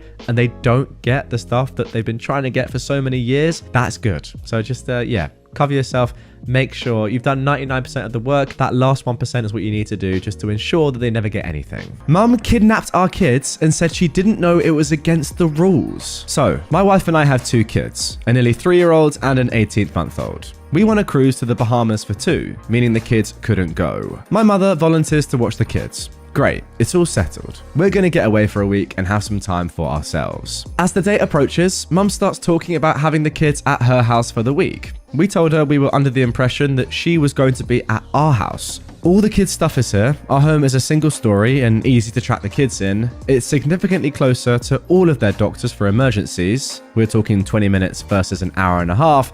And our house is baby-proofed, where hers is not. So we said that we really felt they should be at our house. And if that didn't work for her, we would make other arrangements. She said that our house was fine. But a few days later, she says that she would like to be at her house because my siblings, who still live with her, could help watch the kids. These are the same siblings who we were told needed to be instructed on how to be nice to toddlers, which is why we weren't invited to Thanksgiving. No thanks, we'll get you support through our own channels, people we know and like who can pop in to get you relief and help out. We leave for our trip, though as we are showing Mum where everything is and going over food and snacks, she's more interested in playing with the kids than learning where the diapers are. So, day 1 in the boat. My wife uses the boat's internet to do a video call to check on the kids. All seems fine, but my mother tells her not to call again for the rest of the trip because it may upset the children. My wife doesn't tell me about that part of their convo right away, but as soon as she does, we call her back. When she answers, she's at her house with the kids, and you can see the brand new kids apparel and paraphernalia in the background. I asked her what happened, and she tells me she was really sick and thinks she got norovirus. What the heck? Super nauseous, it was all she could do to call her brother, who lives 5 minutes from me, to have him pack the kids in my wife's car and drive an hour and a half to her house. So, you were so sick that you couldn't watch the kids, but you could drive home in a car that wasn't yours and endanger kids that aren't yours in the event that you pass out or spontaneously start vomiting while on the freeway, potentially killing our children? Why didn't you call the list of people who said they'd come and help? They'd set aside parts of their weeks to come out and support with their time and money. Do they even know the kids aren't home? Do you know that one person is staying in a hotel to be 10 minutes away from you in case of emergency? Now they're an hour and a half from home and none the wiser for what's happening. The first thing she says is that she really was sick. I never accused her of not being sick. Yeah, I doubted it, but I never said it. Then she tells me how dare I judge her for her decisions and that she doesn't have to justify herself to me and that she doesn't have to watch my kids. I told her to pack my kids up in the car and take them home. Someone else was going to watch them. When she dropped the kids off, she was nasty to their new caretakers and sulked. As soon as I knew the kids were safe, I sent her a message saying she clearly didn't respect us as parents. Doesn't matter how many kids she raised, these are ours, and she sure as heck needed to justify herself and check in with us if she was too sick to do her job. We have the right to know what's going on with our kids, and any sane person would call and ask us what we wanted them to do before packing the kids up and taking them away. If the roles were reversed, she would have absolutely lost her mind. And I know, because I've seen it, and that she didn't need to see the kids again if she was going to go that far out of her way to undermine us and then act like a spoiled child to family and friends when she gets caught. Then the next day, she replied to the message, saying that she didn't realize she did anything that was that far out of expected parameters. Yeah, her words. And that she recognized that parents had their own rules and she would have to learn ours. Never did anything resembling sorry come across in that message, or any other. We blocked her on social media and haven't spoken to her since. Okay, straight off the bat, I've got to say this. You should not let your kids anywhere near this woman anymore. Yes, blocking her on social media and her number is a good start, but I don't care who she is. I don't even care that she's your mum. She is literally endangering the safety and the lives of your children. And that is more than enough to say that you should not let her anywhere near them. The fact that she won't even take responsibility for her actions is crazy. And now she expects you to see this all as a simple misunderstanding. Let her off the hook and say, you know what? Yeah, we understand you made a mistake. Try again. Not gonna happen. Karen lets her kids wake everyone up at 2 a.m. So, I've just come back from a coach trip from the UK to Disneyland Paris. It was a wonderful trip, apart from one family who decided they could do whatever they wanted with no consequence. To set the scene, me and my 2 friends have just arrived at the bus stop and are waiting for the coach. In front of us is a family of 4 adults and 3 children. A young girl around the age of 10, a boy also around the age of 10, and a teenage boy. All 3 are sat on the floor attempting to play a card game. However, the girl is screaming at the top of her lungs, telling the other kids how to play the game. The adults try to intervene once, got sworn at by the child, and then gave up. Me and my friends exchanged glances before resorting to sending each other memes, silently voicing our discontent. Luckily, we were seated at the front of the coach and the family were at the back. But we could still hear the girl yelling all the way. We let it slide though because, hey, we're going to Disneyland and they're probably just excited. We went on to have a wonderful couple of days in Disneyland, completely forgetting that this family even existed, until it was time to come home. You see, guys, we are broke, so we'd booked a coach that left Disney at 8 p.m, arriving back in London at 4:30 a.m. It's a given that you'd want to sleep on the coach. Well, as we waited for our coach to come and collect us, there we were, reminded of that child's piercing screams and shrieks as she ran around the car park and in front of cars, whilst the adults once again did nothing. My friends and I exchanged worried glances, but it was only the beginning. Once on the coach, people started pulling out neck pillows and blankets, ready to attempt to sleep. But not that family. They talked loudly about their trip and complained that the coach driver hadn't put the radio on for us. People were already grumbling, but the family paid them no mind. When we reached Calais, it got worse. The driver asked for a volunteer to collect everyone's passports and bring them to the front. One of the adults and the girl's mother volunteered and had to sit at the front with the driver while sorting the passports. Well, the child decided that that was an invitation to run up and down the aisle between her parents before loudly demanding that her mother sing happy birthday in Welsh. This was at midnight. After border control had checked our passports, the mother decided to hand some of them to her children. But that wasn't good enough for the little girl, who kept screaming at her mother to give her more. Apparently, no was not a word she could understand, and she simply kept screaming. Even when people stated they were not comfortable with children handling their passports, the kids still got to hand them out. And then we finally boarded the ferry at 1:35 a.m, ready for a quiet crossing. We were wrong.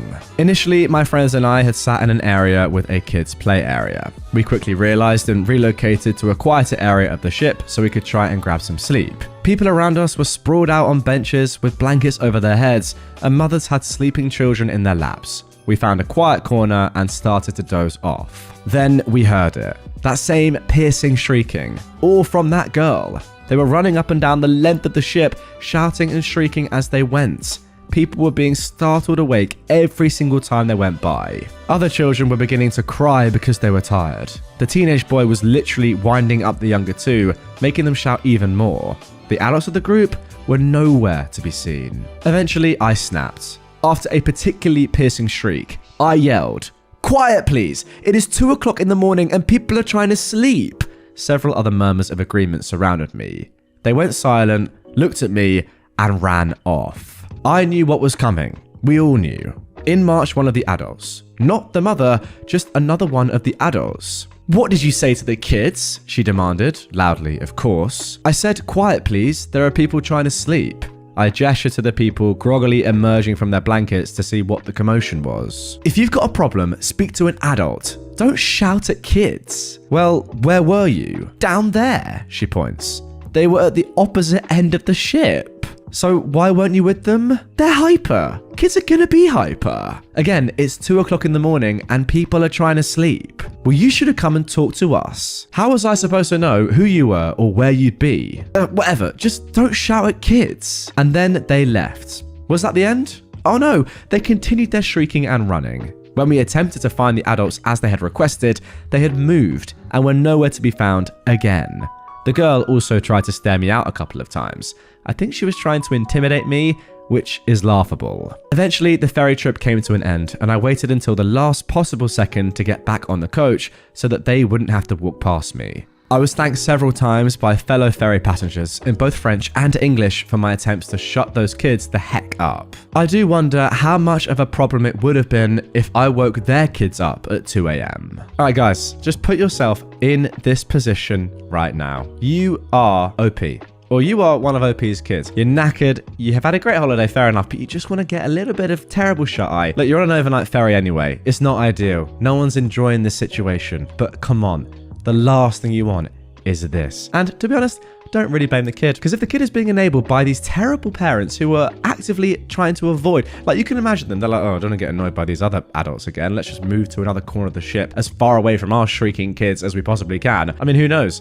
the girl's probably annoying them at the same time, right? But they're just like, oh, don't even care. Let her roam free. Not my problem, even though that's my daughter. Then, yeah, I can't really blame the kid too much. You know what's funny though? I think this is true. These adults are probably the sort of people that when it affects them, they go mental. You can just see it from a mile away, right? Probably even with their own daughter. Like if they were the ones that were trying to sleep at 2 a.m.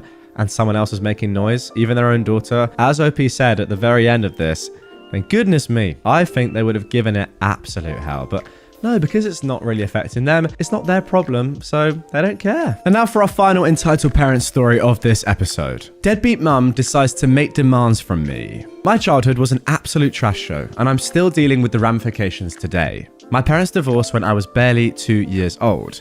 My father was very abusive and was in and out of jail and homelessness my whole life. When I was 6, my mum, who was a once a month on the weekends parent, she never showed up to the custody hearings, so the judge gave custody to my abusive dad, decided she couldn't be a mother anymore, married another man, moved states, and had another child that she loved enough to raise. I only saw my bio mother about 5 times in my entire childhood. I was raised by my abusive father and my grandma until he OD'd when I was 17.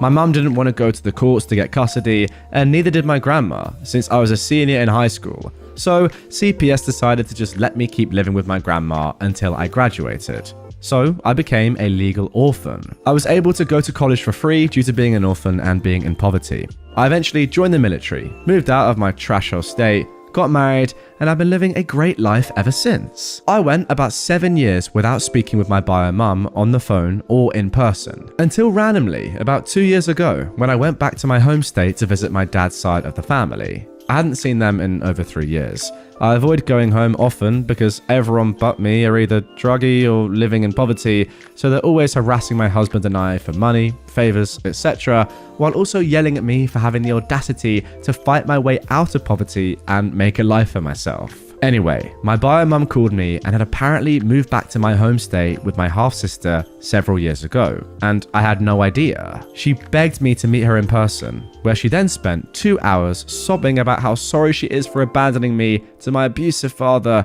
and how she regrets it every day. I tentatively agreed to forgive her and slowly build a relationship. She was happy with just my half-sister at first, but is now upset that I treat her now as some distant aunt instead of having a mother-daughter relationship. To be honest, we'll never have a mother-daughter relationship. If she wanted one, she should have raised me. Anyway, my half-sister also decided to reach out to me and create a relationship. We talk all the time and have become close. The last time I went home to visit, we went out to eat, and she asked me what the plan was for mum once she gets too old to take care of herself. I said whatever she decides to do, I'll emotionally support her for her decision. She asked what I meant, and I said that really I have zero plans to financially or physically help my mother in any way. She didn't raise me, she doesn't get the joy of having her oldest daughter take care of her in her old age. My half-sister was very upset with me and ran and told my mum, who then decided to start blowing up my phone, saying that she apologized and is trying, but that doesn't mean that I can abandon her in her time of need. I just laughed and hung up the phone. My husband freaking hates her and only puts up with her at all because of me. I don't know where this audacity is coming from. I don't know her and she doesn't know me, but because I have more money and no kids, she thinks I should be the one to house and help her. Nope, not happening. And there we go, a pretty simple one in its conclusion in my opinion. When the burden was on her to help you out, she didn't want anything to do with you and didn't even want to help one iota. But when the roles have been reversed and the burden is now potentially on you to help her out, financially or in any way, oh, no, I really need your help. And actually, it's really unfair that you're not helping me by giving me money after all the amazing parenting I did back in the day. It's as simple as that. She doesn't care for you as much as she's trying to fake that she does. She just wants your cash. Sorry, but that's the truth. And thankfully, OP knows it. My psycho mother doesn't know that I'll be gone in 10 days. I, a female to male 19-year-old, am going to move out in 10 days. It took forever to get here, and I still need to scrounge up some last-minute stuff, but I'm doing it. I'm moving out and getting the heck away from her. Background on everything. There's a lot of generational abuse in my family. Abuse she passed down to me. While it wasn't always physical, her and my father's actions led me down a spiral of SH and multiple unalive attempts for 2 years straight. The fact that I'm alive is a miracle. I'm a bit better now, don't worry. She's going to disown me once I transition, and I stayed in this house for 3 years on the terms that I pretend to be someone else or I'd be homeless. Very icky people, pretty much, and they can't see it. They did try to improve and the physical violence stopped, but they can never fix what they did. Moving on, I made the mistake of telling her I was apartment searching a month or so ago and had her instantly dump on me. What was supposed to be a celebration turned to her dogging on me. It was basically a "you will never make it, so just stay home" conversation that she would not let up on no matter how many times I asked her to stop. Even when I told her that she was making me uncomfortable and I didn't want to talk about it any further, she keeps going. If I literally stare at her and say nothing, give her no reason to keep talking, she still does. I literally had to tell her when she got mad at me for it. So I'm there, going to town on a corn dog. Now, what does that mean? So I'm there, going to town on a corn dog. And I said, "I told you to stop. You didn't listen. I'm not even responding and you're still going. I'm giving you a really big hint here and you're not getting it." She got mad. "Well, how was I supposed to know? You should have just told me." I then took a big bite of corn dog and said, "Yeah, I did tell you. Multiple times. You didn't listen." After that, I didn't talk about the apartment to her at all. She nagged to know my roommates and begged to know where I'll be living if I do move out, but she won't know. Ever. The whole "what if something happens and you need us" spiel. She has no idea that I'm going full no contact, and that makes me happy. I woke up a few days ago to her ranting about how I need to stay home and focus on your studies. I just sat there on the bathroom floor holding back a smile because she thinks that I've given up. She doesn't know I'm about to give my security deposit and collect my keys on the 27th. When the day comes, I'm not even going to give her the decency of seeing me leave. I'm packing my stuff and I'm going out the back. No text, no camera footage, nothing. In 10 days, I'm going to disappear from her life and finally be myself. I'm sleep deprived to heck and back, stressed out from all the work it took to get here, and probably one cheeseburger from a breakdown. I've had so many bumps on the way and so many things tried to screw me over the past few months, the past few freaking years, actually. But I literally couldn't be happier. 10 days and I'm free. Life, here I come. And there we go. I'm not gonna lie, guys. For a second there, when I read the title, I thought something drastic was going to happen. And obviously, unaliving was brought up during this story. But thankfully, OP is just moving out. It's not actually doing anything tragic. So yeah, that is good news. Genuinely, what started as me being very shocked turned into a quite positive ending. You only get one life, and OP is deciding to do with it what they want, which is ultimately what we all should do, especially if you're in OP's situation. So great to see, and genuinely, I'm happy for you. Entitled Kid and Parents at the Mario movie. No spoilers, by the way, guys. This happened a few weeks ago when the movie first came out. I went to go and see the new Mario movie, as I was really hyped for it as I'm a pretty big Mario fan. It was pretty good in my opinion. And to celebrate, I decided to go dressed as Mario. It wasn't a really good cosplay, as I just threw on some old blue overalls, a red long sleeve shirt, a replica of Mario's hat I bought at the Nintendo store in New York City, and some work gloves. I even brought along a plush super mushroom that my late aunt bought for me in China. Well, to be fair, sounds like a pretty good cosplay to me. Anyways, I got to the theater, paid for my ticket, and got my snacks. A large bag of popcorn, some candy bars, and a blue raspberry slushie. However, the movie didn't start for another 1.5 hours, so I just hung out in the small arcade that they had there. While I was there was also a little boy with his mum, and he kept eyeing me and got all excited. Keeping with the Mario theme, let's call the mum Bowsette and the kid Bowser Jr. "Mummy, look, it's Mario," said Bowser Jr. "Yes, I know. Can I go and see him?" "Fine," the mum said. So Bowser Jr. runs up to Mario, me, and that is when he sees my mushroom. "Wow, a mushroom! Can I have it?" "Sorry, this mushroom means a lot to me," I replied. "But you don't need it." "Well, yes, I do." Bowser sees Bowser Jr. arguing with me and stomps on over.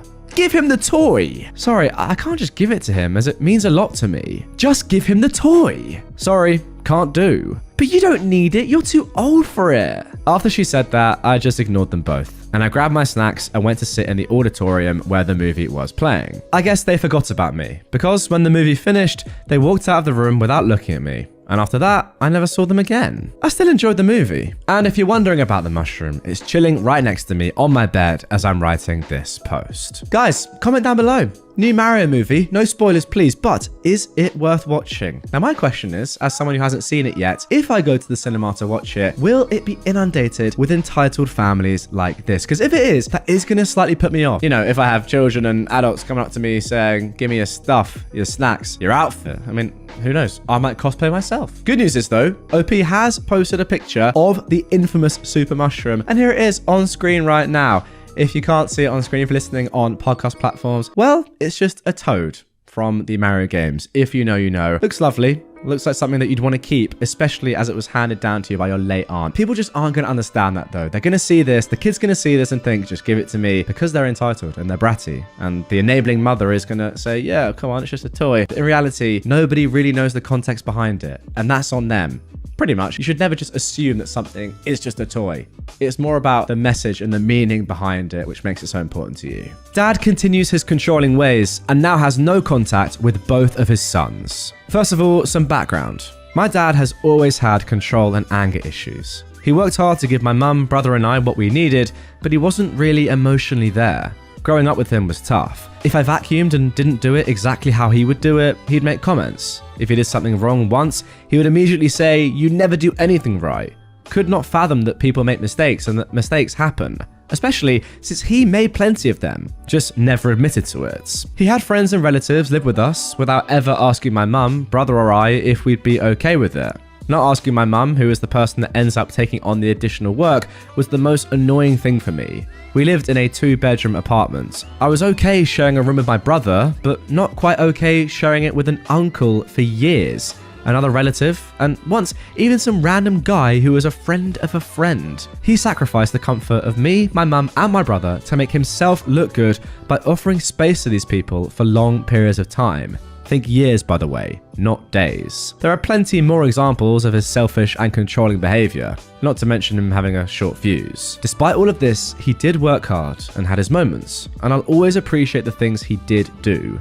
We did have everything we needed. First son goes no contact. A couple of summers ago, my dad and I got into an argument. The argument was over me and my wife's dog. My dad is a very religious Muslim and has gotten more religious as he ages. For example, he took down all of the pictures they had of people, as you're not supposed to have that in Islam. He still listens to music though, so I don't want to get started on the hypocrisy displayed on a regular basis by him and the Muslim community that I grew up in general.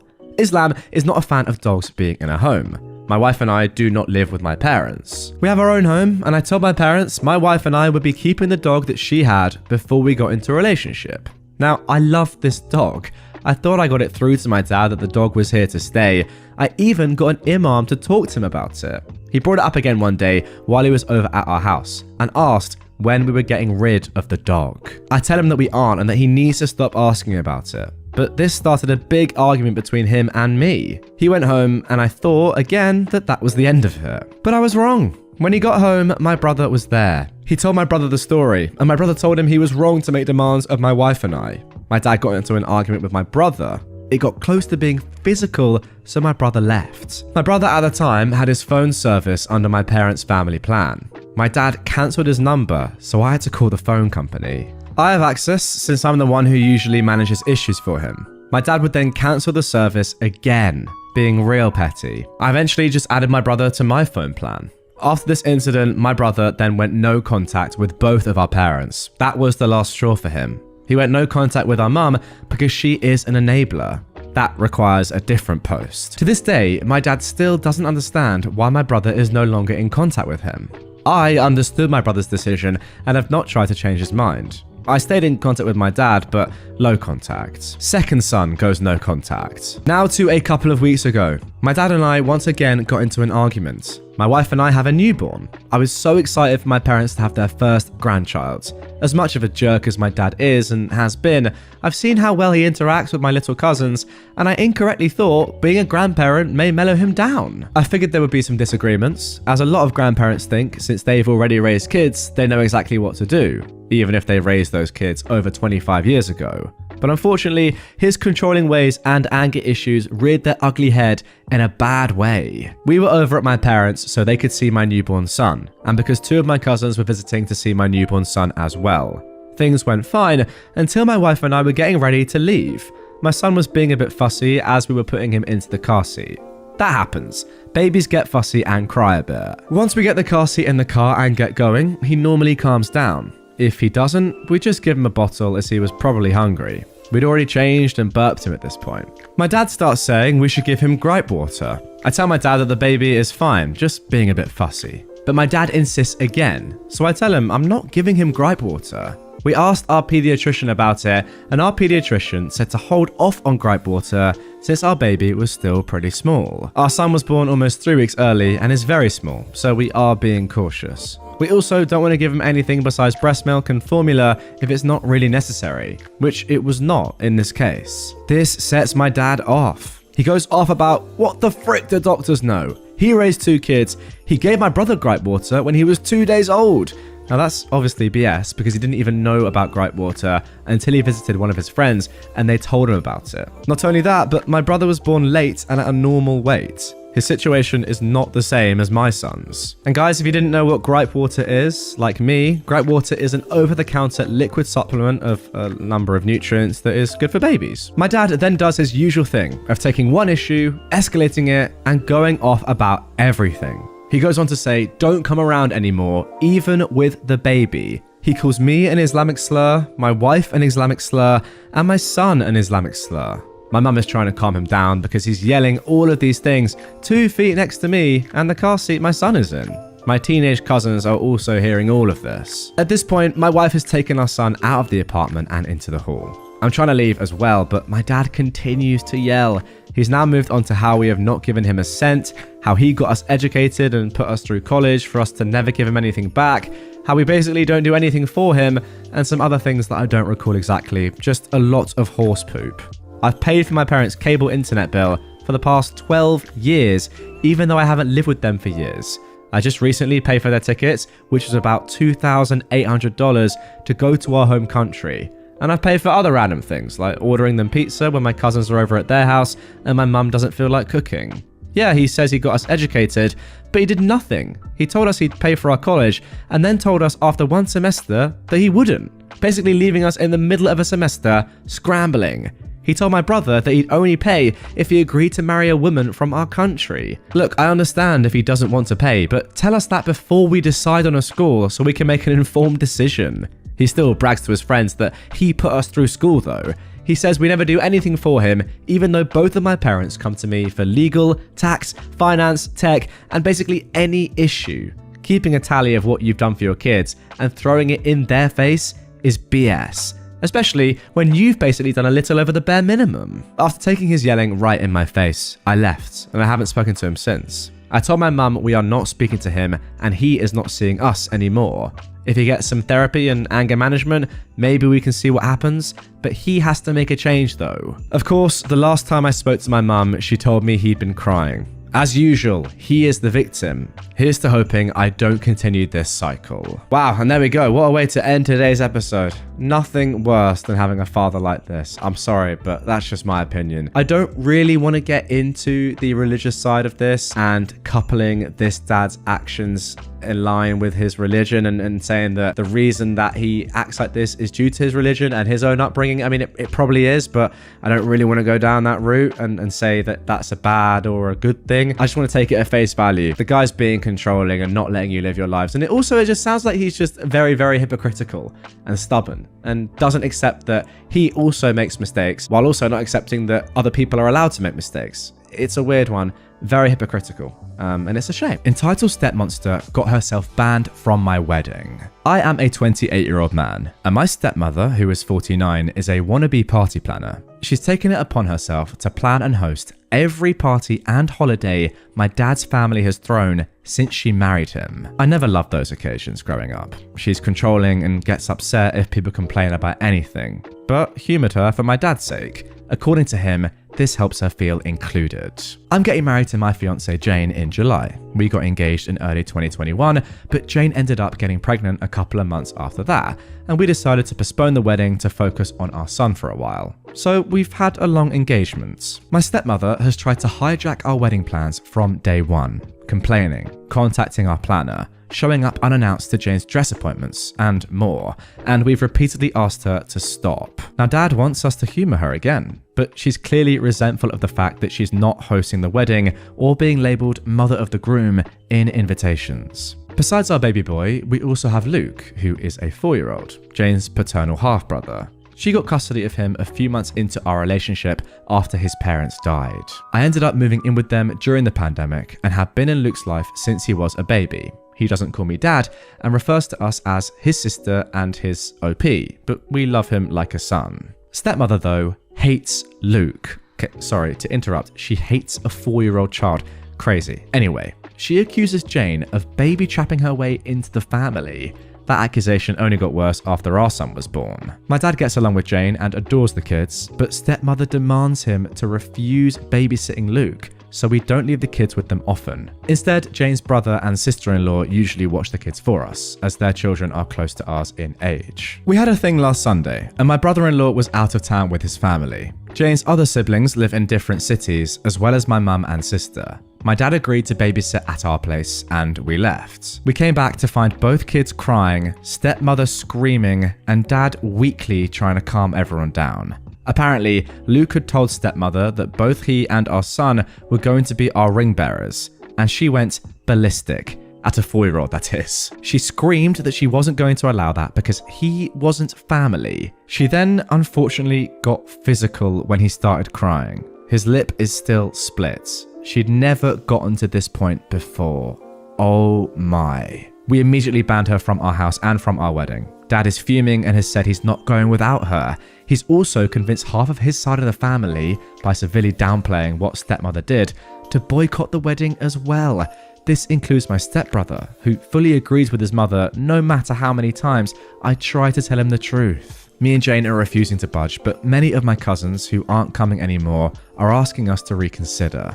Pretty much all of Jane's family agrees with us, but one of her aunts has suggested that maybe stepmother is acting out because she doesn't feel welcomed by my family. I've honestly had it with my family enabling her behaviour. I love my dad and really want him at my wedding, but I'm more than willing to go no contact if it means protecting my family. Now guys, the good news is that there is an update to this post, so we will find out what happens next. However, I do have to say, just off the rip, the fact that some people in your family are defending your stepmother because she might feel left out of the family, that's a reason why she's abusing a 4-year-old. Like, what is going on there? Seriously, what's going on? And look, maybe it's just a split lip and that's not that deep. No, sorry, I disagree. A 4-year-old has been physically hurt and people are defending her. What is she doing? Now, that initial post was written 5 days ago, but just 5 hours ago, we got the following updates. I'll start off by saying that me and Jane are going no contact with my dad and stepmom. We haven't really spoken to either of them since the incident, and I don't plan on being the one to reach out. Any communication between us is being handled by my younger sister. She's completely on our side, but will remain in low contact for the time being. I've decided to adopt Jane's way of dealing with people she cares about. Forgive what's apologized for, but never forget. Basically, if dad or my stepmom ever truly understand what they did wrong and sincerely apologize, we are willing to forgive them, even if begrudgingly so. But we will never ignore or let them forget what they did to our family. And for the time being, neither of them will be allowed near Luke, our baby, and any other kids we may have in the future, even if we do forgive them. Well, I for one completely agree with all of that, and I'm happy to hear it. As for the rest of my family, I read a lot of comments suggesting that I post pictures of Luke's face, as well as the nanny cam footage. I'm not very active on social media, but even if I was, I'm not comfortable exposing my injured preschooler like that, especially given that nothing on the internet ever truly goes away. I also decided not to share the pictures with my family unless truly necessary. I should probably mention that while my family adores my dad, most of them aren't very fond of my stepmom. She had 2 failed marriages prior to meeting my father, the first of which resulted in my stepbrother, and he cheated on his then girlfriend to be with her. My family loved that girlfriend and disliked my stepmom right away. Not only has she been controlling and manipulative since the beginning, she's also tried to force her way into the family matriarch role by any means possible. Taking over planning duties for every family event was her favourite way of doing it because of all the attention and compliments that come with it. The main reason why I hated these parties growing up was because she'd always find a way to make everything about her. including Christmas and mine and my sister's birthdays. The rest of the family felt neutral about it, but they never liked her. With Luke, it was different. Most of my relatives didn't meet him until COVID restrictions got looser, and by then he was 2 years old. He's a bright and genuinely lovable kid, and there weren't really any other small children in the family, so everyone immediately started cooing over him. The way I see it, my stepmom got upset that Jane and Luke were accepted by my family so easily compared to her experience, and that is why she resents them both.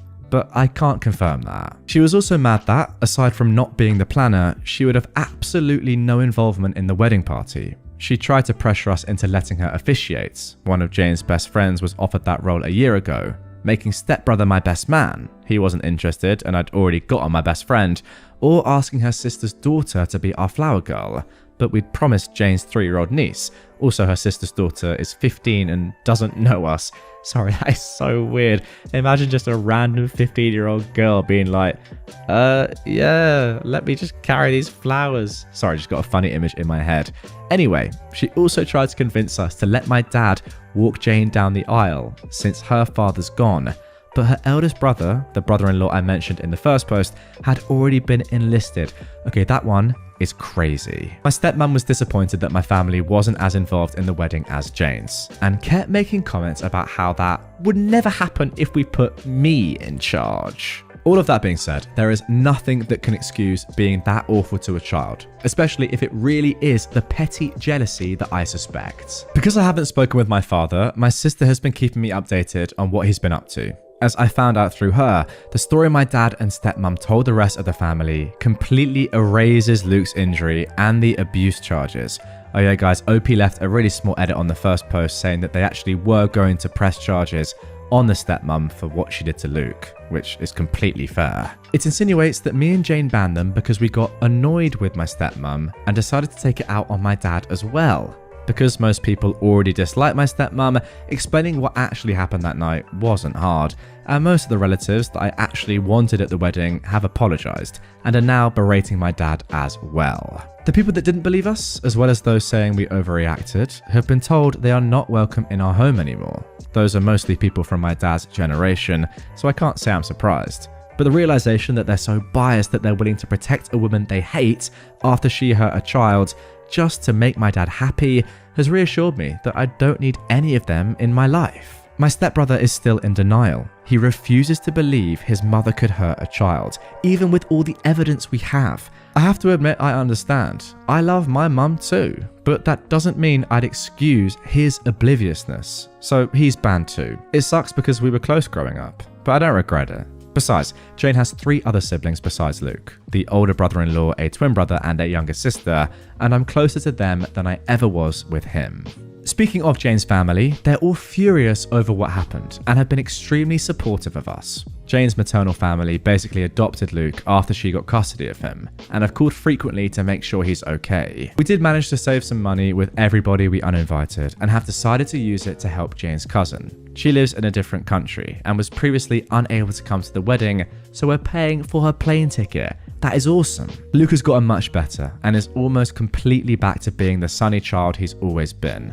The split lip was shallow. It's healing slowly, but didn't require any stitches. We sat him down a few days ago and explained that my dad and stepmonster wouldn't be around anymore. He really liked my dad, but understands that he and stepmom are attached at the hip. He's clearly scared of her, but we're doing our best to make him feel safe. That is so sad, that a 4-year-old has that much terror in their lives. At that age, wow. Me and Jane have reassured him that he is family. We love him, and no one will ever change that. I'm not too worried about my dad or stepmom trying to show up at the wedding, but we've alerted the venue and given them pictures just in case they try anything. Better safe than sorry. Some people brought attention to the fact that my stepmom is a hypocrite for saying Luke isn't family. I agree, for obvious reasons. Her main excuse for pretty much everything she does is that she doesn't feel like my family welcomes her. Dad has been guilting me to take part in everything she plans by reminding us of that for as long as I can remember. The way he continues to make excuses for her without realizing this is basically a case of the pot calling the kettle black, except Luke actually is family. This is what has made me accept that while I will always love my dad, it's not healthy or safe for me and my family to be around him anymore. It hurts to know that my son won't have his only remaining bio-grandfather in his life, but he has 2 amazing step-grandpas to make up for it. For now, I'm sad but satisfied with how things have turned out. I don't like to complain about my life. It's a mess, but a beautiful one. I love my fiance, I love my kids, and I'm lucky enough to love my job. We're happy, and I'm not letting anyone ruin that. And there we go. Great story. Really enjoyed that one. You know what? I really like the fact that throughout this, you kept almost reminding us the reason as to why you were treating your dad in the same way you were treating your stepmom, alienating him from the family. Well, not alienating him, but you know what I mean. Going no contact. When he, to be fair, himself wasn't doing anything particularly badly. But yeah, you just summed it up at the end right there. The fact that he is enabling your stepmom's disgusting behavior, if anything, is just as bad as what your stepmom is doing, right? Now, OP has said that they hope that this is the last update on the story, but they'll keep us posted. It's one of those ones. I really, really hope that they do not show up at your wedding. But if they do, wow. It would make for some Reddit post. How blind are you? I am legally blind. I have no sight in one eye and very little sight in the other, but I can see a little. I walk with a sight cane, but I generally do need some help to get around. I was at the airport in Cincinnati, Ohio, returning from a business trip, and I asked the person helping me to take me to a Starbucks since I was desperate for caffeination. She put me in line, then said she'd be back for me in 20 minutes. So I'm standing in line when this woman starts creeping on my right. Then a little more, and a little bit more. This dog was trying to pull cutsies on me. Oh, I don't think so. So I slyly slid my cane over to my right, effectively preventing said cutsies. She realizes she's been caught and huffs a bit, having her plan of cutting in front of an undercaffeinated blind person at 6:45 a.m. effectively thwarted. I get my drink and take a seat. Most people just took their drinks to their gates, so most of the tables were empty.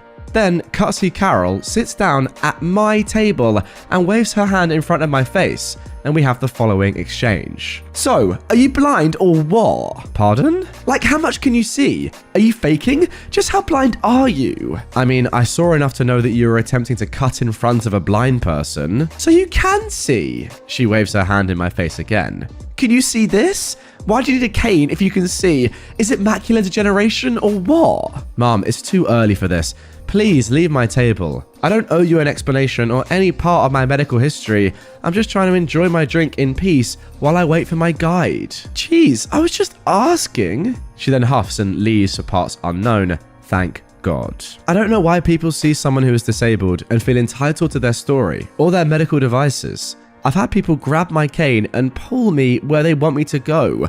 Parents who think it's cute to let their kids grab my cane, it's not. Last 4th of July, a random woman saw me walking with my family and grabbed my arm to drag me over to her son who had recently lost his eyesight so I could tell him my story. Didn't ask, just grabbed. My daughter let her know how horribly inappropriate this was, and this woman was super offended because she was just trying to help my son adapt to his new reality. Like she thought I owed that to her by daring to be blind. Disabled people aren't sideshows, we're just trying to live our lives just like you are. OP, you make such a good point. You have a disability, it's your disability. No one else needs to know anything about it. It's not their disability, it's yours. Why do some people in this world feel the need or feel entitled to know about the ins and outs of a random stranger's disability? It's so weird. I don't get it. And also, why on earth would you cut ahead of anyone in the queue anyway, let alone a blind person? I mean, come on. Insane. Now for our next Entitled People story. Entitled Karen doesn't believe I have surgery. This happened about 10 years ago. I was 22 at the time and had to have knee surgery to clear out shredded cartilage about a week after my birthday. This story takes place 3 days after the surgery. My mum, who is a nurse, my now husband, who was my boyfriend of 2 years at the time, and my best friend decided to take me shopping to try and get my mind off the surgery and to pick up craft supplies so I'd be bored while off of work. I should mention it was an orthopedic surgery, so I didn't need to use crutches if I didn't feel the need, and I should be walking some. When we got to the craft store, not our first stop, my husband and best friend made me use one of the store's wheelchairs. I was being stubborn because I could still walk, just not very fast or as long without brakes. Now, since I didn't really want to be in the chair, my husband and friend decided to make a game out of it. Like, who could push me the fastest? Now, you might think we're wrong, but let me state, this was in the middle of the day on a Monday, so the store was not busy, and my husband and best friend would check the aisle to make sure that the coast was clear. After one of the speeding events, I was looking at something in an aisle, and my mum pulled my husband and best friend away to look at something else. It was something she thought I would like, and was going to get it as a surprise. Well, I decided I didn't want whatever it was that I was looking at, and I stood up to put it back. This is when Karen appears, berating me for using the wheelchair as a toy and telling me that there are people who actually need it. Calmly, I explain, I just had surgery and that is why I'm using it. But she then goes on and on about how she saw what my friends were doing and that I'm obviously lying. I explain that they were just trying to make me feel better and I tell them to push me normally from now on. But this did not appease Karen and she was still berating me. At this point, I roll up my pants leg and show her the compression bandages that I'm still wearing. She goes on about how that means nothing, and I could have just wrapped my knees as an excuse in case we were caught, and she bet the other people with me also have their knees wrapped. My group returns at this point and says the same thing as me. But Karen is still not having it. We're all apparently lying. I look at my mum and I ask if I can take off my bandages, as they were supposed to be removed the next day. She says I really shouldn't, but she could rewrap it for me if needed. At this point, I take off the bandages before anyone can stop me, and I show Karen my knee in all its post-surgery glory. It was bruised, swollen, and crusty at the incision sites, and you could still see the iodine on my skin. Karen's face went white, and she looked like she was going to be sick. She started stammering that I didn't need to go that far. As my mum is rewrapping my knee, scolding me and Karen under her breath, I look at Karen and say, "What else did you want me to do? I told you, they told you, I showed you the bandages, but you wouldn't get off your high horse and insisted that we were lying." At this point, a staff member comes to check if we need any help, and Karen runs for the door. We had a pleasant rest of our day and stopped for ice cream on the way home. And also, just one final edit for clarification. We were not running, drifting around corners, using the brakes while moving, doing wheelies, having more than one person in the chair. Instead, we were speed walking with clear aisles and just seeing how far I would go with one push from a dead stop. We were still very careful with the wheelchair. You know what? I actually kind of do sympathize with this Karen off the rip. You know, she sees someone messing about in a wheelchair, and let's be completely honest, you were messing about, having fun of course, but you were messing about. And then she sees you stand up. I think that's fair enough to suggest that you probably are kind of messing around, which you admit that you were, you know, you're having fun. However, after you explain everything to her, show her the bandages, all your friends, you know, your mum, your now husband is explaining to her, no, I get it, we were kind of having fun, but no, this person actually, OP actually is disabled at the moment. Even after all of that, she still doubles down and is like, no, I know you're lying. I reckon everyone's wearing knee bandages. I mean, come on. And then she gets annoyed when you show her your injury and is like, oh, you didn't need to do that. No, you literally did, to explain the point. So look, fair enough that she was a little bit dubious at first, but the more and more evidence she got, the more and more she doubled down. And that is entitlement. Now for our next entitled people story. An old lady decided I'm the one that should move in a physical therapy waiting room. I was born with some physical deformities. They aren't visible unless you're a professional, but they've been causing me problems all my life. This includes a foot deformity where it often hurts to even stand for long periods of time, although physical therapy helps me manage it and be able to do more. I only started physical therapy again recently as I didn't have the money to continue it for quite a while. I always get to my appointment early as I have anxieties about being late, and today was no different. I sat down in a near empty waiting room, but as I got closer to my appointment, the waiting room started to fill up and all of the chairs were taken. Note that all the other people in the waiting room were elderly at the time, while I'm in my 20s, and I'm often mistaken for someone much younger than I am. Well, this woman came in with her husband. Her husband seemed to be the one here for physical therapy and took the last seat, while the woman went to talk to the people at the front desk. It was only when she turned around that she realized that all of the seats were taken and she might have to stand. So, what did she do? She walked right in front of me and, without saying a word, stared me down. I was on my phone and I made sure not to look at her, but I'm not someone who likes confrontation, and I was counting down the minutes until my appointment. The husband offered his wife his own seats, but she said no, it's fine, and kept staring me down. I think she knew better than to say anything with the receptionist right there, as she probably didn't want to risk causing trouble for her husband, which is the only reason she didn't say anything. In the end, some equally elderly guy offered his seats. She actually asked, "You don't have a problem with your legs or anything, do you?" The guy assured her it was a problem with his shoulder, so she sat down and that was that. That's all there is to the encounter. I know there wasn't some crazy event or anything, but it always frustrates me when people assume that I deserve my seat the least because of my age, even in a goddamn physical therapy waiting room. Well, look, we don't know for sure if this woman was 100% not disabled herself. She could have had an issue as well. However, it does seem unlikely that she did. And for her to just assume that because you're younger, you're okay to stand up, even though you're literally in a physical therapy institution, is so dumb. Like, that's the thing that I'm thinking for these first 3 stories anyway. The people involved are just incredibly dumb.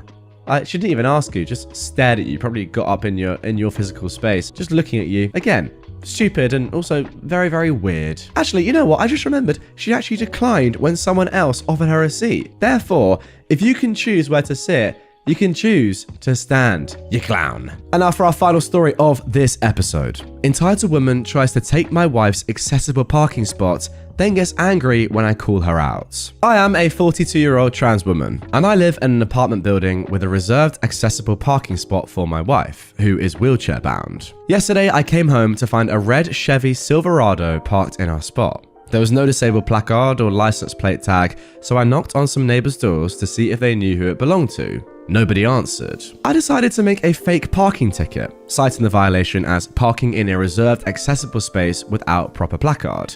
Right after I put the fake parking ticket on the truck's windshield, the owner of the truck came out and asked me what I was doing. I told her she was parked in our spot, and she rudely said that she was working for building management and that if I had a problem, I needed to take it up with them. I told her it wasn't her spot and she needed to move, but again, she refused. I went back upstairs and into my apartment. A minute later, I heard a knock at the door and opened it to find the fake parking ticket in the door jamb with their reply written on the bottom.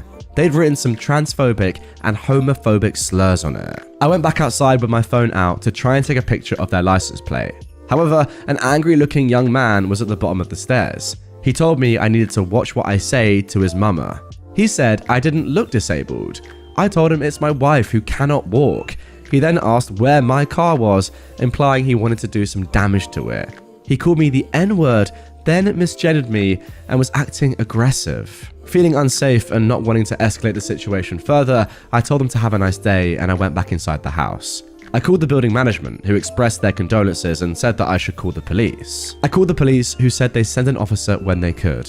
20 minutes later, an officer called and said they drove by, but by then the people had already left. I'm so angry and upset by this whole experience. I can't believe someone would be so entitled and disrespectful, especially to someone who is disabled. I'm also disappointed that the police didn't do more to help. I'm posting this story in the hopes that it will raise awareness of the issue of accessible parking. It's not just a convenience for people with disabilities, it's a necessity. If you see someone parked in an accessible spot without a placard or tag, please don't be afraid to say something. It could make a big difference to someone's life. Oh wow, ending with probably the most serious of all the entitled people stories in this episode. I mean, yeah, you definitely did the right thing. Get out of there.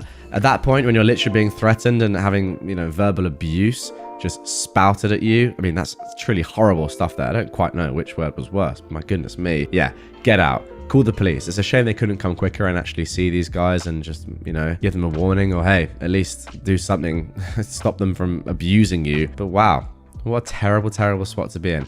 I mean, literally getting abused for asking somebody to move out of a disabled parking spot. That is unbelievable. My horrible mother-in-law is homeless, and my wife and I don't care. I'm a 25-year-old man, and I'm married to a 26-year-old woman named Carol, and her mother, Danielle, who is 61, is a complete bag of garbage. And that's the nicest thing to say. During Carol's childhood, Danielle would always belittle Carol and manipulate her into the most BS stuff, mostly always claiming that her father abandoned them in Colorado to seek fame and fortune in California and refusing to pay child support, whereas she would actually spend said child support on her own self, buying books and clothes, and not supporting her daughter. Danielle also changed Carol's last name on Social Security to Danielle's last name when she was a little kid, which made it incredibly difficult for Carol to find a job as an adult because she was an illegal alien to the US government.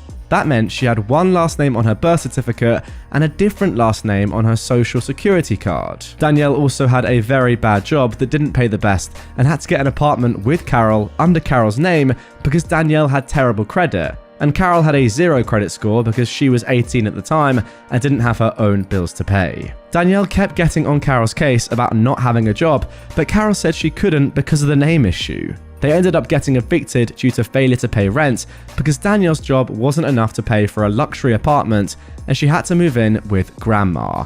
Danielle later lost her job during COVID and has been unemployed ever since.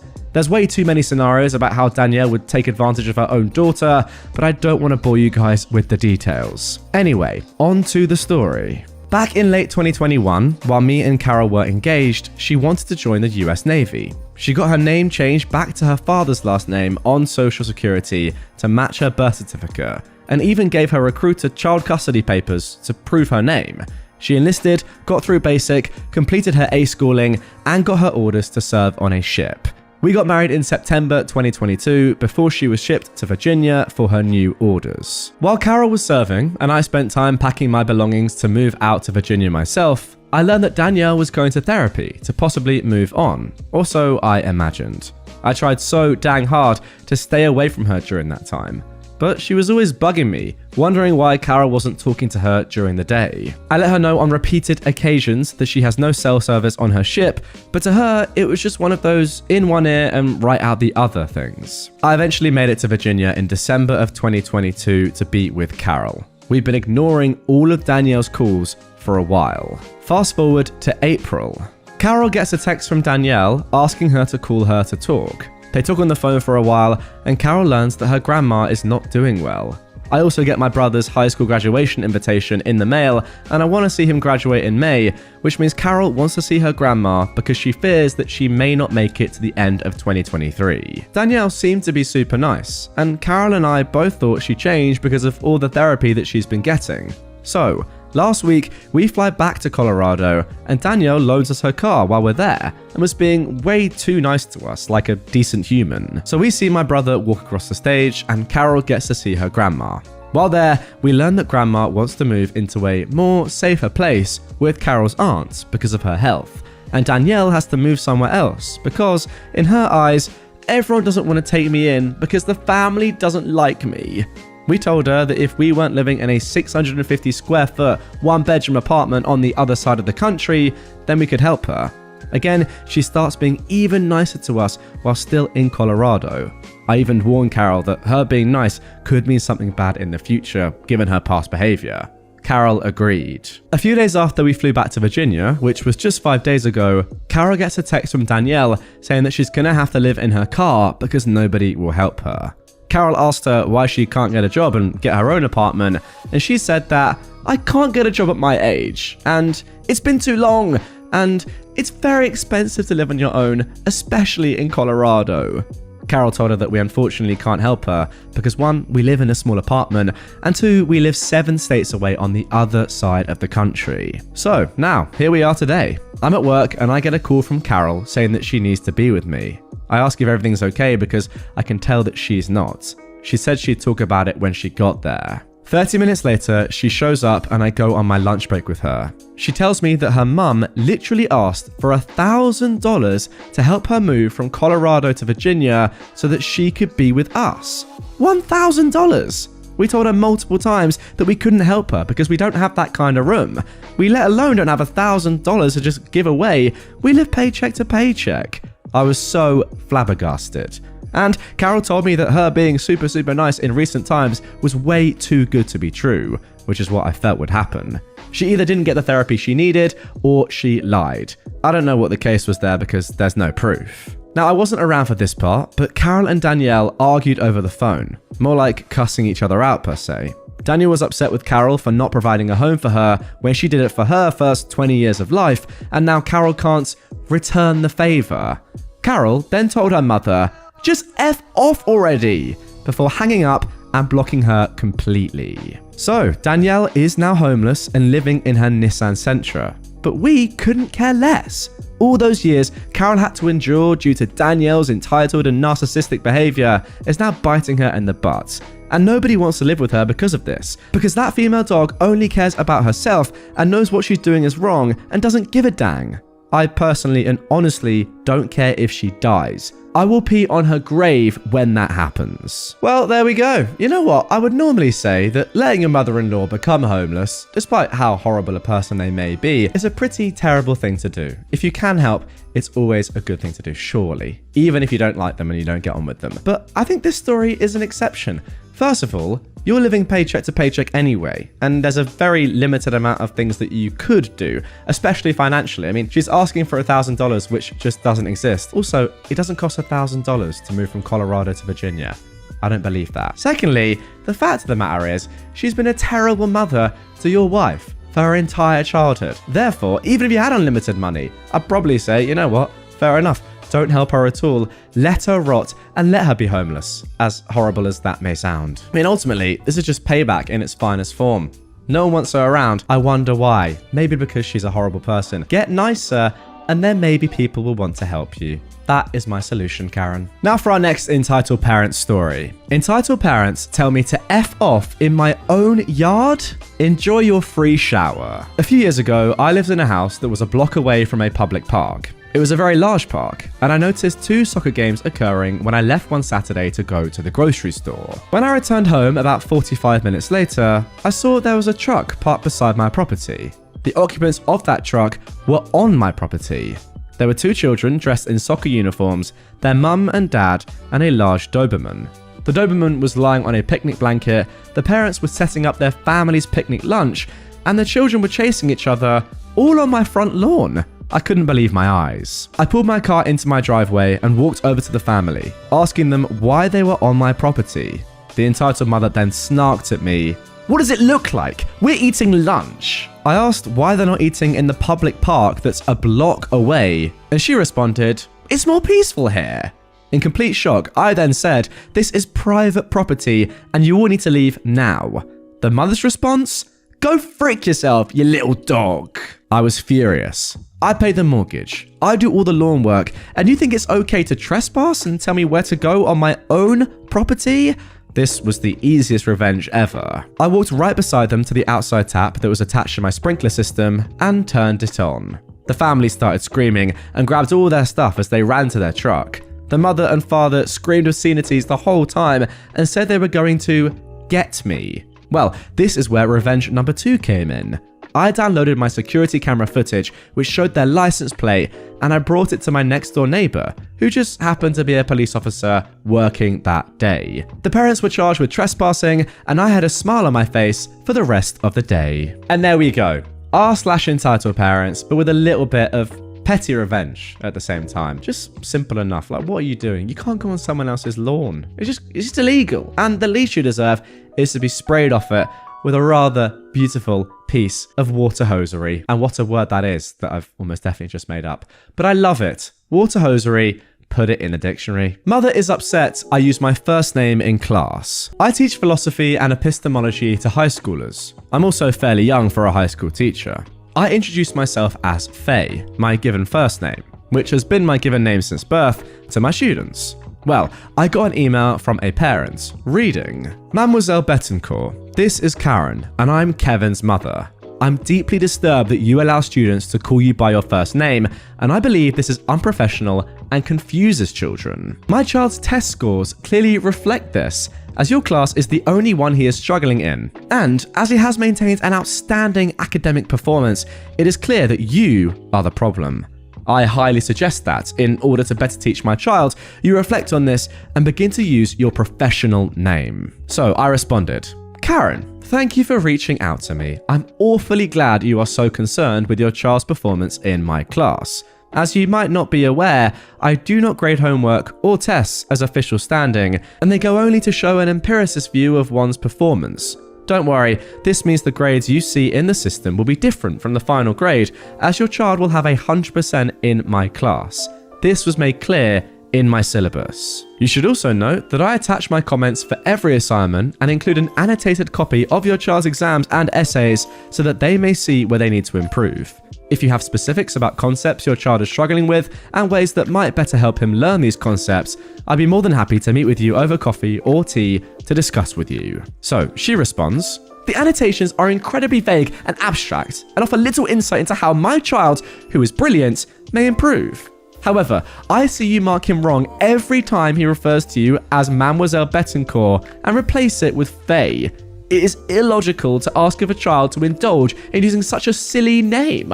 I highly advise you quit marking my child wrong for using your professional name in his essays. Likewise, I believe that as you are his teacher, you should use your professional name." So, I decide to be petty and respond, "Thank you for your response. I appreciate how illogical and unsound your argumentation is, as this is a perfect example of Hume's law. I shall be using this to model in class examples of bad argumentation from now on. Thank you for the free class materials." I got a response back from her, but I didn't respond. Okay, and there we go. Just had a look at what Hume's law is, and it's often formulated as one can't derive an ought from an is. So I guess in this situation, the teacher is saying that, yeah, okay, maybe you think that I ought to do something, but that isn't the fact. I do what I want. Maybe I'm wrong there. That seems to be what she's saying. Now, as for this story on the whole, I would say that, yeah, it is pretty normal in school to call your teachers by their surnames. However, clearly this teacher, Mademoiselle Betancourt, I mean, to be honest, I shouldn't say that, Faye, has clearly been allowed by her school, by the principal, whatever, to call herself, or at least allow her students to call herself by her given name, her first name. Otherwise, she'd be reprimanded, right? I don't imagine there's a way in which her other teachers, her colleagues, the principal, her head of year, whatever, know that she, or don't know that she is calling herself Faye, and like, oh, we didn't realize this. Every other teacher calls themselves by their surnames. I imagine that everyone knows that she does this, and she's been allowed to do this. Therefore, if you're allowed to do it and you want to do it, that's fine, right? If anything, I would say that it's more friendly with your students and you probably have a better rapport. I don't know, if it works for Faye, I'm fine with it, right? I don't really care what my child or children call their teachers as long as it's with respect and the teacher allows it. To be honest though, I do feel a little bit bad for Kevin. If he's used to calling other teachers Miss this or Sir or Mr. whatever, and it's just this one teacher, Faye, that he has to change for, I don't think he should be marked down for that. I'm not sure if he is, but I don't know.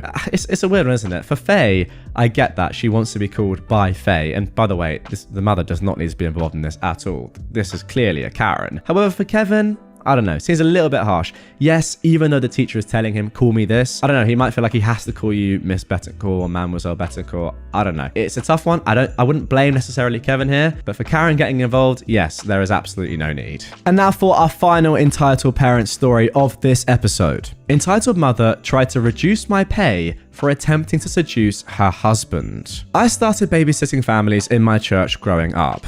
Between the ages of 12 to 16, I babysat for over 30 families, and I was highly requested in that community. I knew everyone, and I attended that church since I was 4.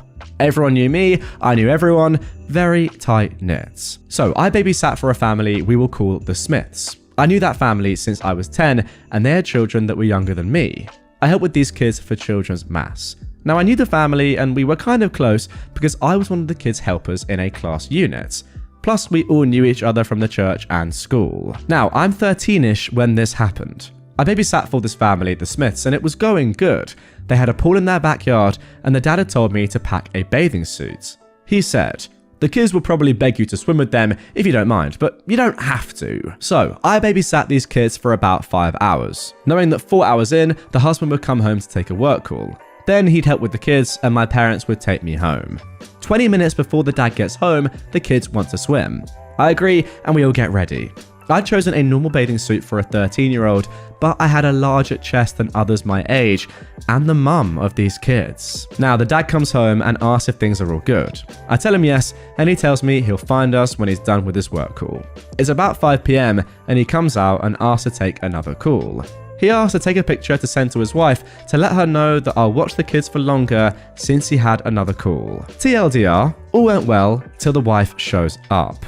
Everything goes good and the kids are having a blast. I help dry them off, help them shower and change as the wife gets ready to take over and the husband has started making dinner. I was in my oversized shirt, bringing the kids downstairs, when the wife signals to me. She pulls me aside and begins to shame me. She tells me I won't be getting paid from 4 p.m. to 5:45 p.m. for dressing like a slut in an attempt to stray her husband from me. What? That my choice of swimsuit was slutty and she should have known better not to trust me. That I was I don't know if I can even say that word, and that my breasts would get me nowhere in life, and I was going to be odd dressing like that. Okay, wow. I was flabbergasted because I'm barely 13 at the time and I wasn't wearing a revealing swimsuit. I nod and profusely apologize because I wore this to the pool and never had any problems, and me and my bestie had matching ones. I was sobbing hysterically. I took my money and sat on the porch waiting for my mum to pick me up. I hear yelling inside. The dad comes out and gives me $50 and goes back to yelling at his wife inside the house. Oh, there's also some extra information at the bottom of this. They filed for divorce because she was having an affair with another guy. She later revealed this information to another family that I babysat for, and they told me that the wife was insecure about her chest.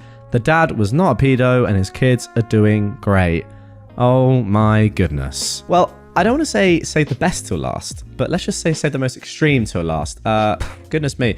Imagine being that insecure about yourself that you're getting jealous of a 13-year-old child. I mean, I don't quite know what to say other than that is actually so embarrassing that it's bordering on abusive, because you're telling a 13-year-old that they're going to get hard if they wear stuff like that. I mean, that's not really just insecure, is it? That's very harmful to someone's future. Karen preaches to my child. My eldest is having a play date with a friend and her mum comes to pick her up. I'm in my bedroom with Streetlight Manifesto playing and my boyfriend watching the kids. He comes to get me, saying that Mummy Dearest wants to talk to me about my music, and rolls his eyes. So I go and she immediately starts with the, "You let your children listen to such blasphemy."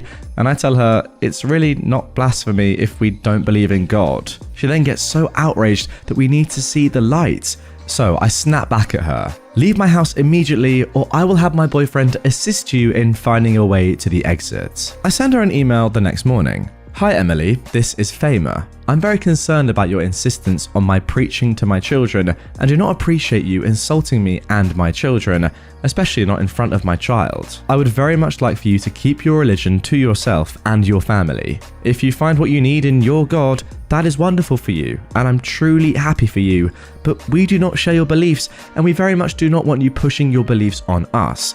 And especially not our children, who do not yet possess the critical faculties to understand such difficult concepts. As a courtesy, I will refrain from playing atheist music while your child is over." I got a message back. "Famer, I'm very sorry for my attitude the other day. My mother's currently in the hospital and I wasn't having a great day. I understand you have a difference of beliefs and will respect that in the future. Thank you for coming to me instead of just attacking me." So, I think it's settled, and I let my daughter go to her playdate despite my boyfriend wanting to chaperone. I should have let him. When I pick up my child, we start driving home, and I ask what they did and if she had fun, and she says, "We watched a movie about Jesus." Luckily, my child already knows about Christianity and that they have their beliefs, but that we, mummy and daddy, do not share those beliefs. But now I have to figure out how I'm going to answer the "but why" questions from a 5-year-old that I was hoping I could put off until she was better equipped to understand apologia and its critiques, because I don't have any real issues with Christians or Christianity that aren't based in the logical failings of their arguments for the existence of God. I became an atheist because I studied philosophy. So I sent another email to Emily. "Emily, this is Famer. Please explain to me why you thought it appropriate after our last conversation to proselytize to my child." Here is the response. "Famer, I'm sorry. I figured you wouldn't mind, given you espouse the virtues of atheism in your home, that I at least provide a counter to your blasphemy. Children should be allowed to decide whichever path they wish on their own." "Emily," I responded, "thank you for responding. I will no longer be letting my child over to your house unsupervised, and your child is no longer welcome over at ours unsupervised. I will be taking further actions as necessary through the school. I advise you don't weaponize your child in this and allow them to continue to be friends. However, should you fail this, I will seek a no contact order and go to the police to report your harassment. Any further correspondence can go through my boyfriend, as frankly, you don't want my patience to run any thinner than it already is. His contact information is attached, and I've CC'd him to this thread now." We haven't heard back. Well, I hope after that threat, I mean, it's so ridiculous that you even need to make that threat of your boyfriend getting involved, that is going to be the end of that story, and it certainly looks as if it is. But yeah, overall, I will say I completely agree with you, OP. It's one thing having your own beliefs in your own religion, and I'm completely here for that. And as you said yourself, if you believe in whatever you believe in, that is completely fine. And genuinely, yeah, I'm happy for people that have their beliefs in whatever they believe in. It's all good with me. But once you start forcing and pushing those beliefs onto other people's children, yeah, that I don't really agree with. Now, moving on to our next entitled parent story. Now, I will give a little bit of a warning before we get into this one. It's a little bit graphic, perhaps. If you're not very good with blood or bodily fluids or that sort of stuff, maybe you want to avoid and just skip to the third story of this episode. But it's a really good story, to be honest, and a serious story, and one that I wanted to cover and show you guys. So if you're keen, here we go. My mum, a 41-year-old woman, believes me, a minor under the age of 17, vomiting blood and having violent diarrhea is because I don't exercise enough. I am currently sitting on the toilet writing this in incredible pain. Yesterday night, I was sent to the ER because my stomach was in serious pain. I came back with violent diarrhea and I ended up vomiting blood all over my floor.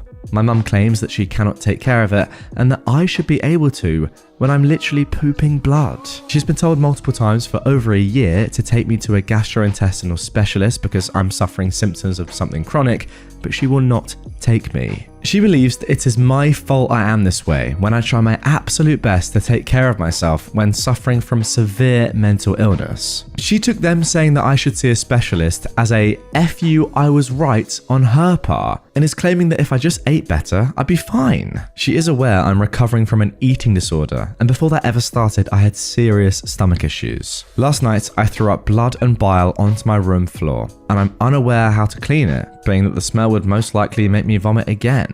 It's a genuine biohazard, but she has forbidden me from cleaning it myself, saying that she doesn't want to deal with me asking how and that she'll get it. But she said this last night, and now, almost 10, she's not remotely began to help clean it or tell me how to clean it. I cannot change clothes because it's in my room. I cannot sleep because it's in my room.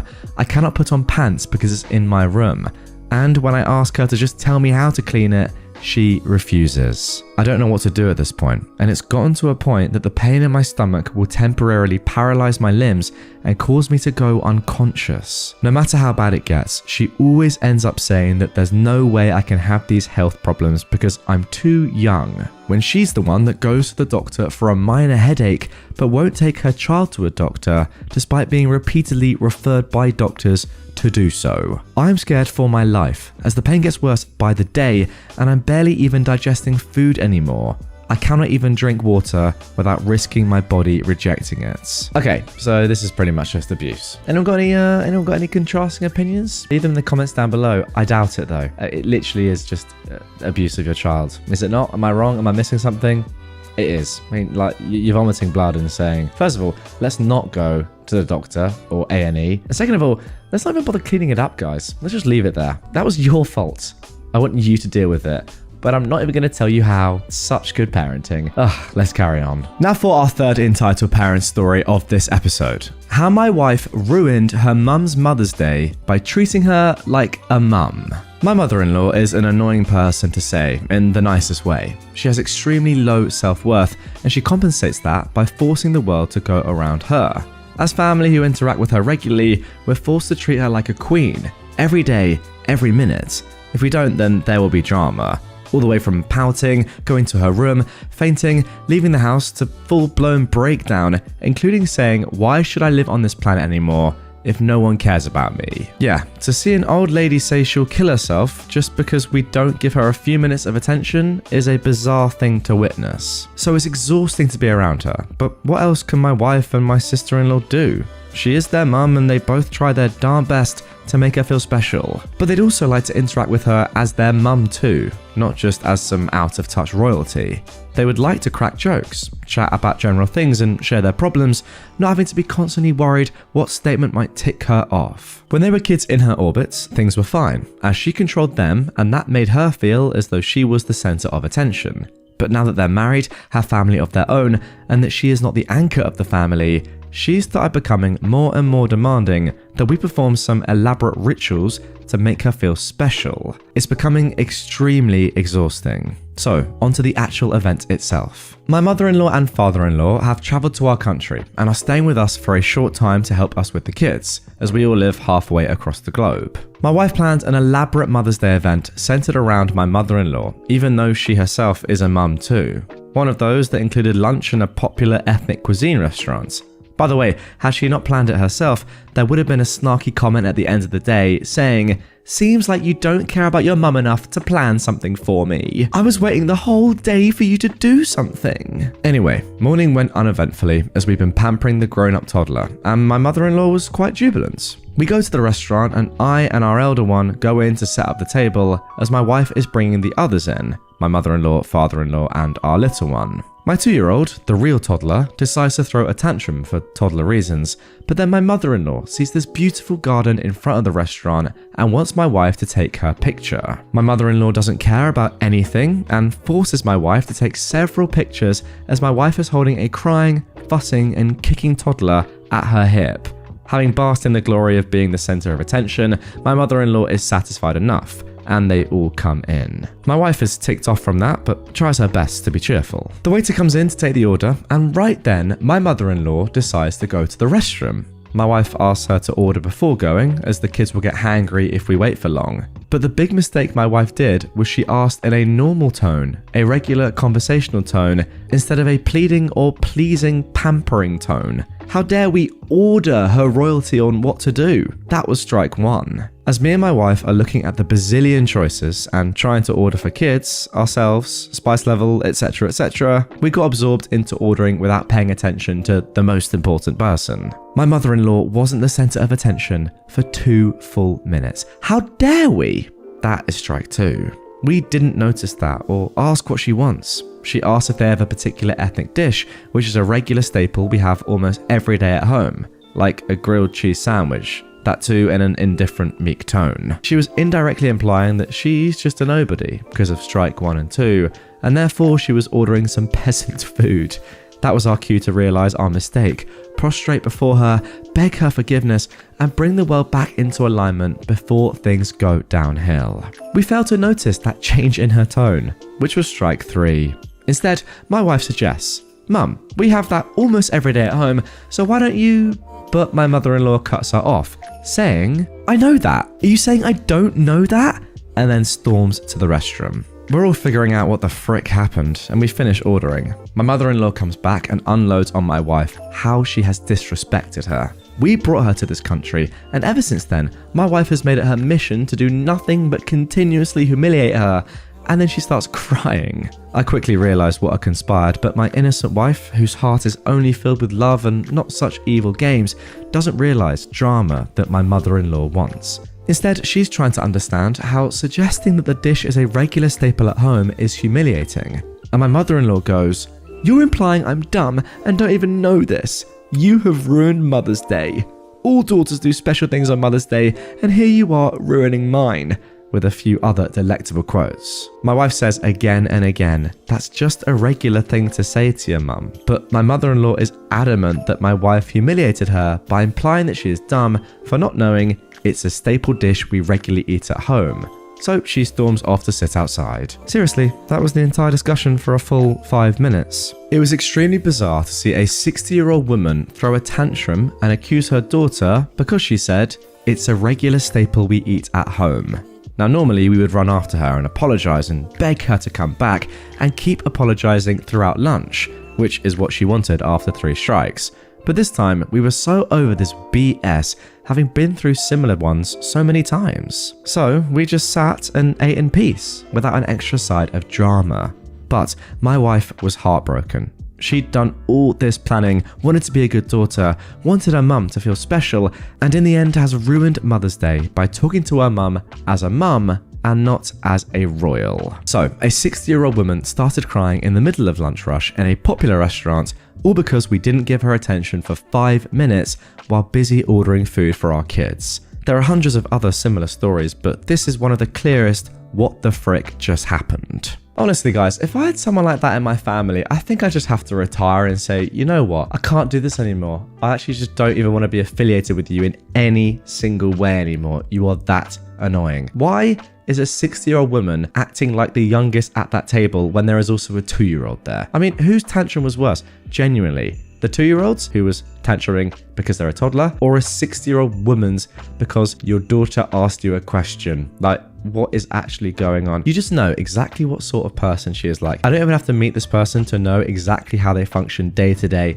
As OP said, thinking the entire world revolves around them, but just being so annoying and just like precious and almost like a princess. I mean, is describing her as royalty is absolutely perfect. That is exactly how she thinks she is, that everyone should bow down to her. She needs a taste of her own medicine. I don't know exactly what that would entail. If you have any ideas, comment down below. How does OP and his family, how do we let this woman or make this woman realize that she is so entitled? I want to hear your thoughts. Stepmonster tried to kidnap me and my sister for Christmas. This happened in 2009 when I was 15 and my sister was 11. I honestly don't remember it well. I had to call my mother to fill me in on some details, and it helped a little. My parents got divorced when I was 10. My mother got primary custody, but we stayed with my father for about 3 days a week, sometimes more. They took turns celebrating the holidays with us. We'd spend them with one parent in 1 year and with the other one the next. In March 2009, my father and his then girlfriend, Molly, broke up after he confessed to cheating with the woman that eventually became my stepmom. Years later, I found out that the affair had been going on for almost 2 years by the time he told Molly. He introduced stepmom to us in May, on my birthday actually, and they almost immediately announced their engagements. From that moment, she started trying to force us all to be a happy blended family, which usually meant forcing us to do everything she, or sometimes my stepbrother, wanted, and pretending my mum wasn't in the picture. Stepmom and my dad started pushing her to leave us with them a lot more often than my parents had previously agreed, but she thankfully wouldn't budge. We started getting ready for the holidays in November, and stepmom started talking about a ski resort that she wanted to visit with us. It was a 3-hour car drive from where we lived and was clearly more suited for couples, younger children, or the elderly. Neither me or my sister actually wanted to go. But before we could say that, stepmom asked us when we'd be done with my school so that she could book it for a 2-week trip during our winter break. I was happy to be the one to break it to her. We'd spent Christmas and New Year's Day with my father and Molly the year before, so it was mum's turn to have us. My father and stepmom called my mother dozens of times to try to convince her to let them take us, insisting that stepmom was excited to spend Christmas with us and that the previous year's holidays didn't count because we'd spent them with Molly. My mum said no, as she'd already made plans, and the subject was dropped for a few weeks. Then, on our last day of school before winter break, stepmom picked me and my sister up from our schools. That was fine. We were supposed to spend a couple of days with my father before the holidays. What wasn't fine was that the moment we got into her car, stepmom said, "We're going to the ski resort! Surprise!" She proceeded to tell us that they'd already packed our bags for us and dad would meet us there. I asked if my mum knew about this and she said, sure, but I knew that was a lie. I also didn't believe her when she said we'd only be there for a couple of days and would be back before Christmas. I figured they'd booked the 2-week stay they wanted and would probably guilt trip us both into staying once their couple of days were up. I was terrified. I didn't have a phone. My mum thought I was still too young to have one. Didn't trust my stepmom, and I could see that my sister was even more scared. I told my stepmom we didn't want to go. She said, fine, let's just pick your stepbrother up from school. We picked him up from school, and then stepmom said, okay, now let's go to the resort. I said again that we didn't want to go. She said, fine, let's just find a gas station and fill up. That pattern repeated itself about 6 times over the next hour. Every time I said we didn't want to go, she'd make an excuse and pretend to forget my plea. As we were about to leave town, my dad called stepmom. I heard them fight for a few minutes about something and then she hung up.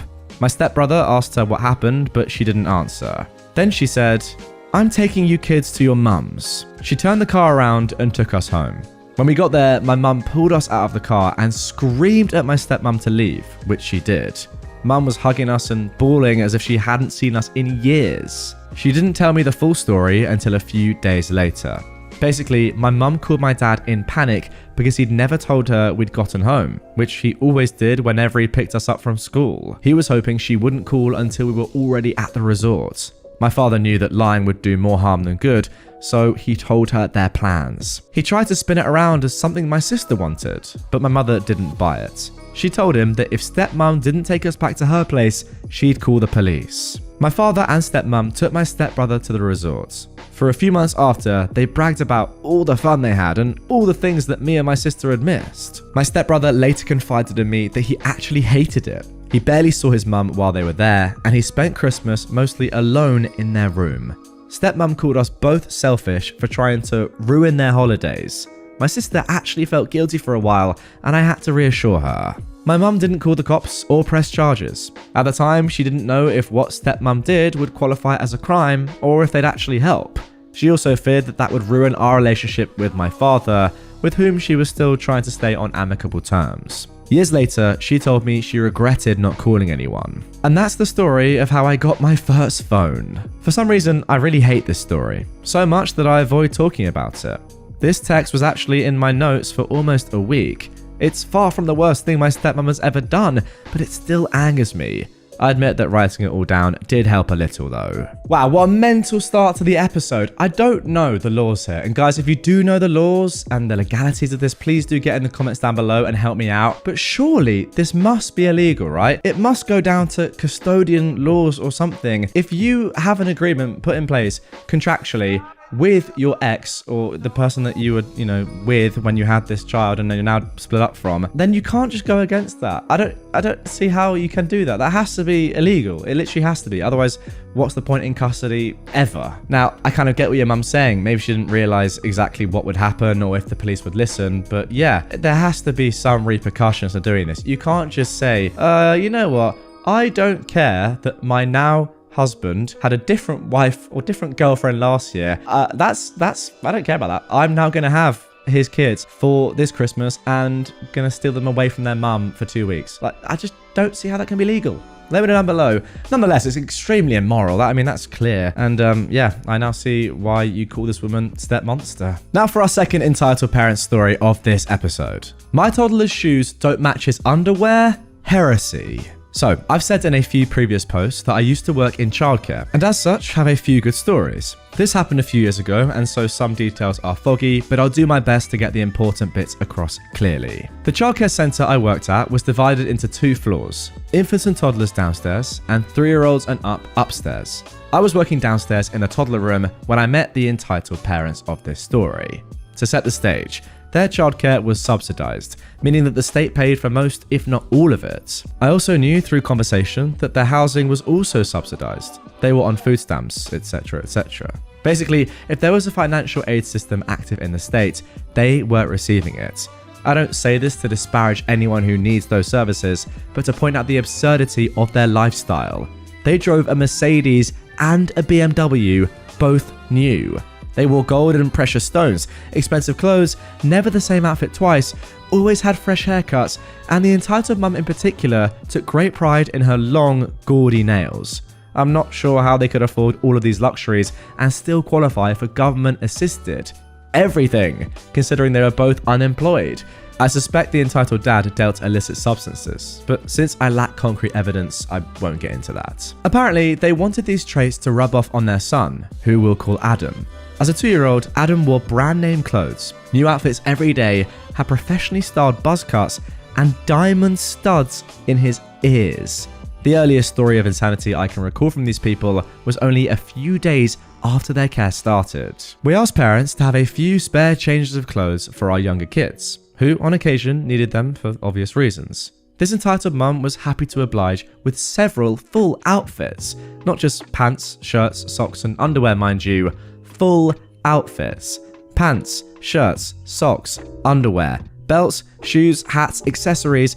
Pretty sure we could have found the kitchen sink in there if we looked hard enough. Naturally, him being a toddler, he did what toddlers are wont to do and had an accident one morning. It wasn't serious, just needed some new undies and pants. So we gave him just that and he went about his day being an ordinary human child. However, when his entitled mum came to pick him up that afternoon, she took it upon herself to very loudly and forcefully educate all of us that when one piece of the outfit needs to be changed, everything changes, and that in future she wants us to change him into whole new sets of clothes every time he needs to be changed, regardless of how minor it is. I'm sure there's more tales of toddler Adam's entitled mum to tell, like that time she threw a torrential fit that one of his diamond earrings went missing because, duh, toddlers will play with piercings. But I went back to working upstairs with the older kids shortly after that, and wouldn't be reintroduced to the entitled mum for about another year, until Adam came up and became part of my group again,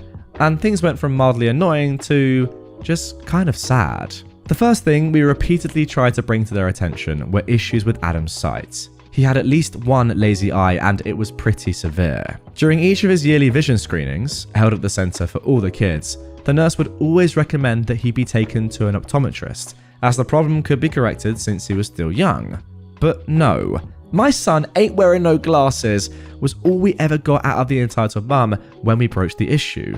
Because of his impaired vision, coupled with the fact that his home life consisted of sitting in front of a TV or phone all the time, he began to fall behind developmentally. There was nothing wrong with his cognitive abilities. In fact, I actually think he could be quite smart when he wanted to be. But it was just very clear that his parents saw him as nothing more than an accessory to dress up and post pictures of on Facebook. So, even as a 3-year-old, he just didn't care. He wouldn't engage during activities, was very unsociable, and constantly sought attention through disruptive or destructive means. He wasn't a bad kid, there's no such thing. But he had a lot of problems that his parents' negligence made worse by the day. The one point that I'll never forget was one day, one of our activities was getting all the kids in his age group to write the letters of their name in order. And while most kids were able to do at least some of it, Adam was still at a point where he didn't even know what letters were in his name. Or maybe he did, but his motivation to do anything was just non-existent. So, being about as stubborn as he was, I sat with him all that afternoon, going over it with him, the letters in his name and the motions to write them on paper, and I wasn't going to stop until something happened. And at some point, it did. Eventually, he was able to write a great big letter A on a piece of paper, all by himself, and I'll never forget the look on his face when he realized what he'd done. It was like he instantly became a whole different kid. Not someone sitting with his arms crossed, staring blankly at the table, happy to wait until you got bored of trying to help and moved on. He was beaming ear to ear, holding the paper up to me and proudly proclaiming, "A for Adam! A for Adam!" After a few high fives, he was more than happy to spend the rest of that afternoon practicing his A's. And we were both excited to show his mum what a great job he did when she came to pick him up. That's cool, honey. Let's go. She didn't even look down from her phone. And I've never seen a kid look more disappointed since. This kind of behavior continued until their care eventually ended. I don't remember the exact reason, but they weren't kicked out or anything. And even after. One day, weeks after they were no longer with us, I answer a call from the entitled mum out of the blue demanding her tax papers. Now, when you have a kid or kids in childcare, you get some kind of form every year to file with the rest of your taxes for something or other. I wasn't an office worker, so I don't know the details. What I do know is that we're not the ones who provide those forms, so we don't have anything for her. This answer does not appease her, as she just keeps demanding over and over again that we give her her tax papers. We're withholding them, we're stealing from her, yada yada. After informing her for the 6th or 7th time that we can't help her as we don't have her tax information, she just tells me that she'll be there in 10 minutes to take them herself. Before I can even tell her not to, she's hung up. True to her word, she's in the building 10 minutes later, coming into the office and demanding that we give her those tax papers that we don't even have, and threatening to get physical if we don't.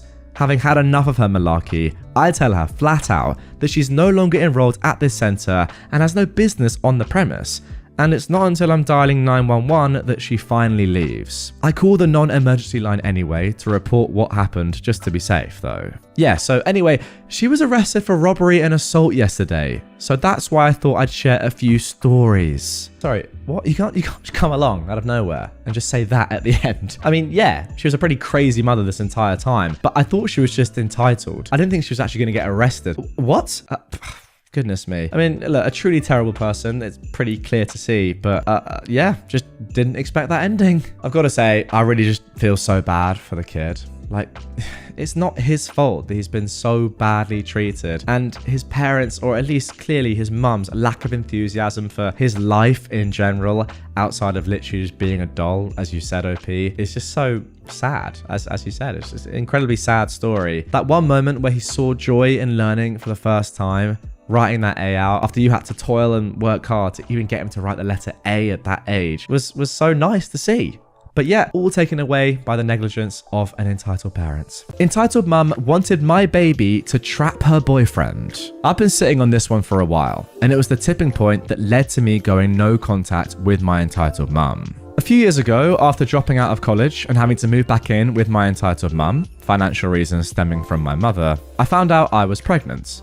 5 months pregnant, 19 and single. Scary, right? So I went to my mother and told her because I didn't really know what else to do. The first thing out of her mouth, verbatim, was, "Oh, this is perfect.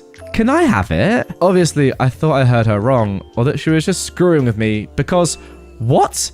But no, I'd heard her perfectly. She went on about how she thought her new boyfriend was going to break up with her, and that since he was a widow, his wife and child had died in childbirth, he wouldn't leave her if she got pregnant. On the spot, she pitched this elaborately stupid plan of us hiding my pregnancy and then passing my baby off as her own, as if we didn't live in the same city as all our family. Basically, I told her she was crazy, and we went back and forth for a bit before she threw a full-blown tantrum, screaming about how ungrateful I was and why couldn't I just do this one thing for me.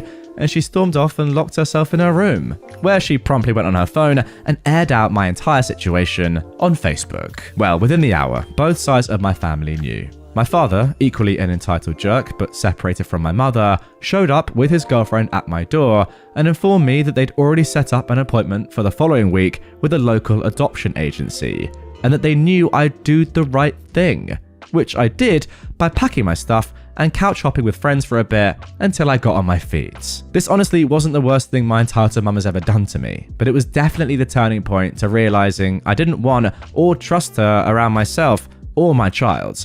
Anyway, I haven't really talked to or seen either of my parents since, and now I have a charming 3-year-old boy and a lovely fiance, so life is much better. That is amazing to hear. Right, okay, fine. Is this the most stupid one so far? Oh, this is perfect. Can I have your baby?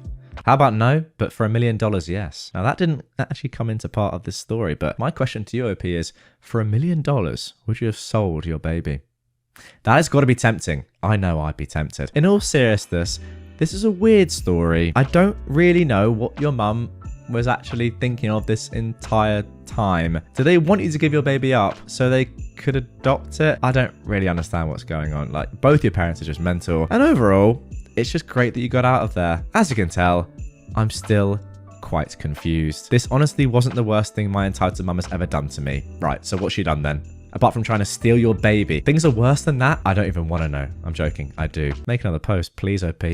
Let's carry on. My aunt stole my inheritance. Then karma struck, and her life fell apart. My aunt was one of 2 kids my grandparents had. My mother was the polar opposite to my aunt. She worked from the age of 12 in my grandfather's shop, never asked for anything, and eventually managed to start her own business. My aunt never held down a job until the age of 26. She was constantly stealing from her parents and was constantly in trouble. Despite this, my aunt was spoiled by my grandmother, and so were her kids. She had 3 kids from 3 different men, and her first husband was not one of them, if you know what I mean. It didn't matter what my aunt or her kids did, my grandmother would always jump to their defense. She never had time for my mum and her kids unless it was to get something from us. The only reason my mum would visit her was because she loved my grandfather. My grandfather passed away in 2004, and a few months after, my nan decided to write up a new will. My mother and my aunt were both present for it when she signed it, so they knew what was in it. It made it so that when she passed away,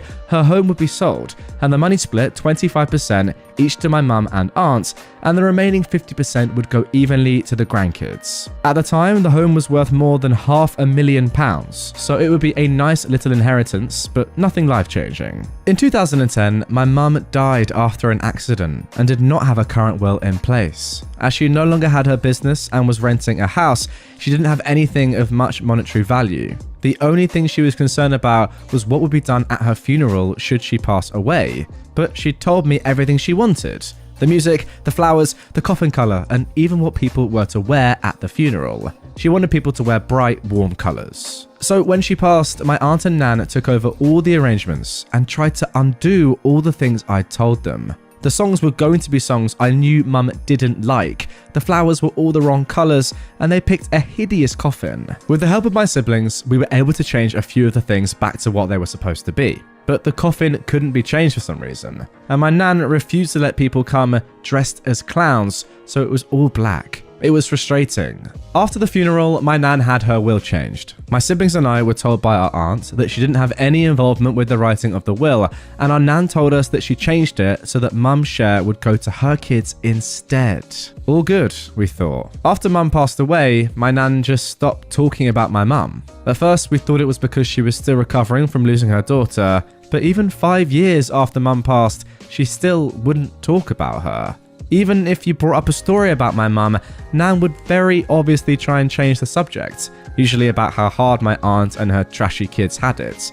And if you went to talk about your own problems, she would somehow bring it back to my aunt. I suffered a mental breakdown after my mum's death, so you can imagine how much it hurt to hear, well, X has had it so much worse. In 2016, my Nan passed away. She'd written down what she wanted to be done for her funeral, and it was basically all the same things that she'd picked out for my mum's funeral, even the music to be played. I don't know why she tried to have a dress rehearsal funeral using my mum as the stand-in, but it was obvious that that's what she was trying to do. So after a couple of months, our siblings and I were waiting to hear about the will reading, and my aunt kept telling me, "Oh, it will be another month before we can do the reading." I didn't mind. I wasn't fussed about the money, to be honest. But my oldest brother was hoping to use the money to pay for a honeymoon for him and his then fiancée, and my younger brother was about to start uni, so it would have been one heck of a help. Eventually, my dad bumped into the solicitor my grandmother had used to deal with her will, and asked what was happening. The solicitor let slip that the will had already been read, and that it left everything to my aunt. When my dad questioned this, the solicitor told him that my aunt had been present when the will was written, despite promising that she had nothing to do with it. When confronted, my aunt initially tried to deny, but eventually admitted to lying to all of us. She showed us the will, and it confirmed what we already knew. The house and all its contents were now my aunt's. This included my granddad's war medals he fought in the Second World War. When I told her that he'd promised them to me before he died, she said, "Well, unless you have it in writing, you will have nothing in this house. Anyway, I already gave them to Clive." My heart sank. Clive, not his real name obviously, was her eldest son, and the dictionary definition of a screw-up. He'd been in and out of prison for stealing and dealing drugs. I knew that the moment that idiot got his hands on my granddad's medals, they would have been sold off. We looked into taking her to court over the will, but everyone we spoke to said that we probably wouldn't get anything out of it. She immediately put the house up for sale at close to £750,000. She'd angered too many people in our town, so she was going to sell the house and move closer to her daughter, who lives in a big city. An offer was made on the house, and she put down a deposit on a house near the big city, and I thought that was that. Here's where karma comes into play. The people who wanted my nan's house had a survey done on the house to see if there were issues. And oh boy, there were. It turns out that the land the house was built on was way too soft for the type of house it was. And it was sinking. It sunk about 2 centimeters in the 40 plus years my nan and granddad had lived there. But the sinking was accelerating to 1 centimeter per year. This meant that within the next 3 years, the house would need some serious work or be knocked down. The new value of the house? Just £60,000. Therefore, the buyers immediately pulled out, having not even put down a deposit. She couldn't buy her new house, but still had to pay the deposit on it. And while this was happening, she let Clive move in with her into her house that she rented from the council. He wasn't allowed to live in any of the council houses because he'd trashed every single one he'd ever been given. Somebody reported this, and she was kicked out of her home. She was forced to move into my nan's old home as she couldn't live anywhere else. So there she is, living in a crumbling house with her idiot son and her partner. She was stuck there for 2 years. Every time I saw her, she'd try and start talking to me, and I would just ignore her and walk off. One time, as I was walking away, she screamed, "Your mother deserved to die for having a R-word like you," in the middle of a busy street. Someone reported her to the police, and she had an official warning from them and was ridiculed on Facebook. Every time I saw her after that, she looked more and more miserable. Eventually, she sold the house for something like £85,000 and moved in with her daughter in the big city. I lost contact with her and her kids after this. I thought karma had been issued.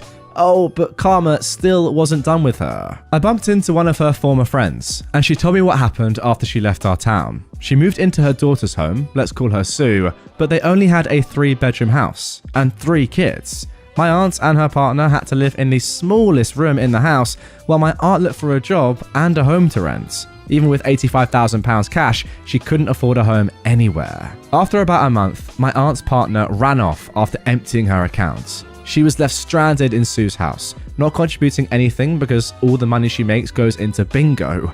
Eventually, Sue and my aunt get into a screaming match, and my aunt says something along the lines of, "I should have aborted you." Sue immediately kicked her out of her house. So again, there's my aunt, in a city where she knows nobody, no money, no home, and the last bridge she had, a smouldering wreck. Last anyone has heard, she was living in a caravan in the roughest part of the city, and she can no longer work because she's suffering early onset arthritis and can no longer move her hands. I know I shouldn't get joy out of something like this happening to another person, but it does bring me some peace as to what happened. Wow, before we got into the end of that story, I was thinking, okay, that is some pretty good karma. I'm happy that everything seems to have evened itself out. And then there was another paragraph, and it kept going and going. And honestly, I loved every second of it. I mean, look, stealing someone's inheritance is one thing, but things like those war medals that have obviously been sold, you're never gonna get them back. Those are memories that have no price. You cannot put a price on them. They are so special to you,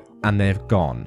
I mean, that, if anything, is worth all that karma alone. And look, I'll say this. Karma is a but then again, so is your aunt. So it seems completely fair to me. And there we go, guys. That is going to do it for 3 hours of some of the very best Entitled Parents stories. Really hope you enjoyed this one. If you did and you want more content like that straight away, the links are everywhere down in the description for more stories, on screen right here for more stories. I mean, if you want more stories, I'm here to provide. That is for sure. And if you want newer stories each and every single day, well, subscribe to my channel.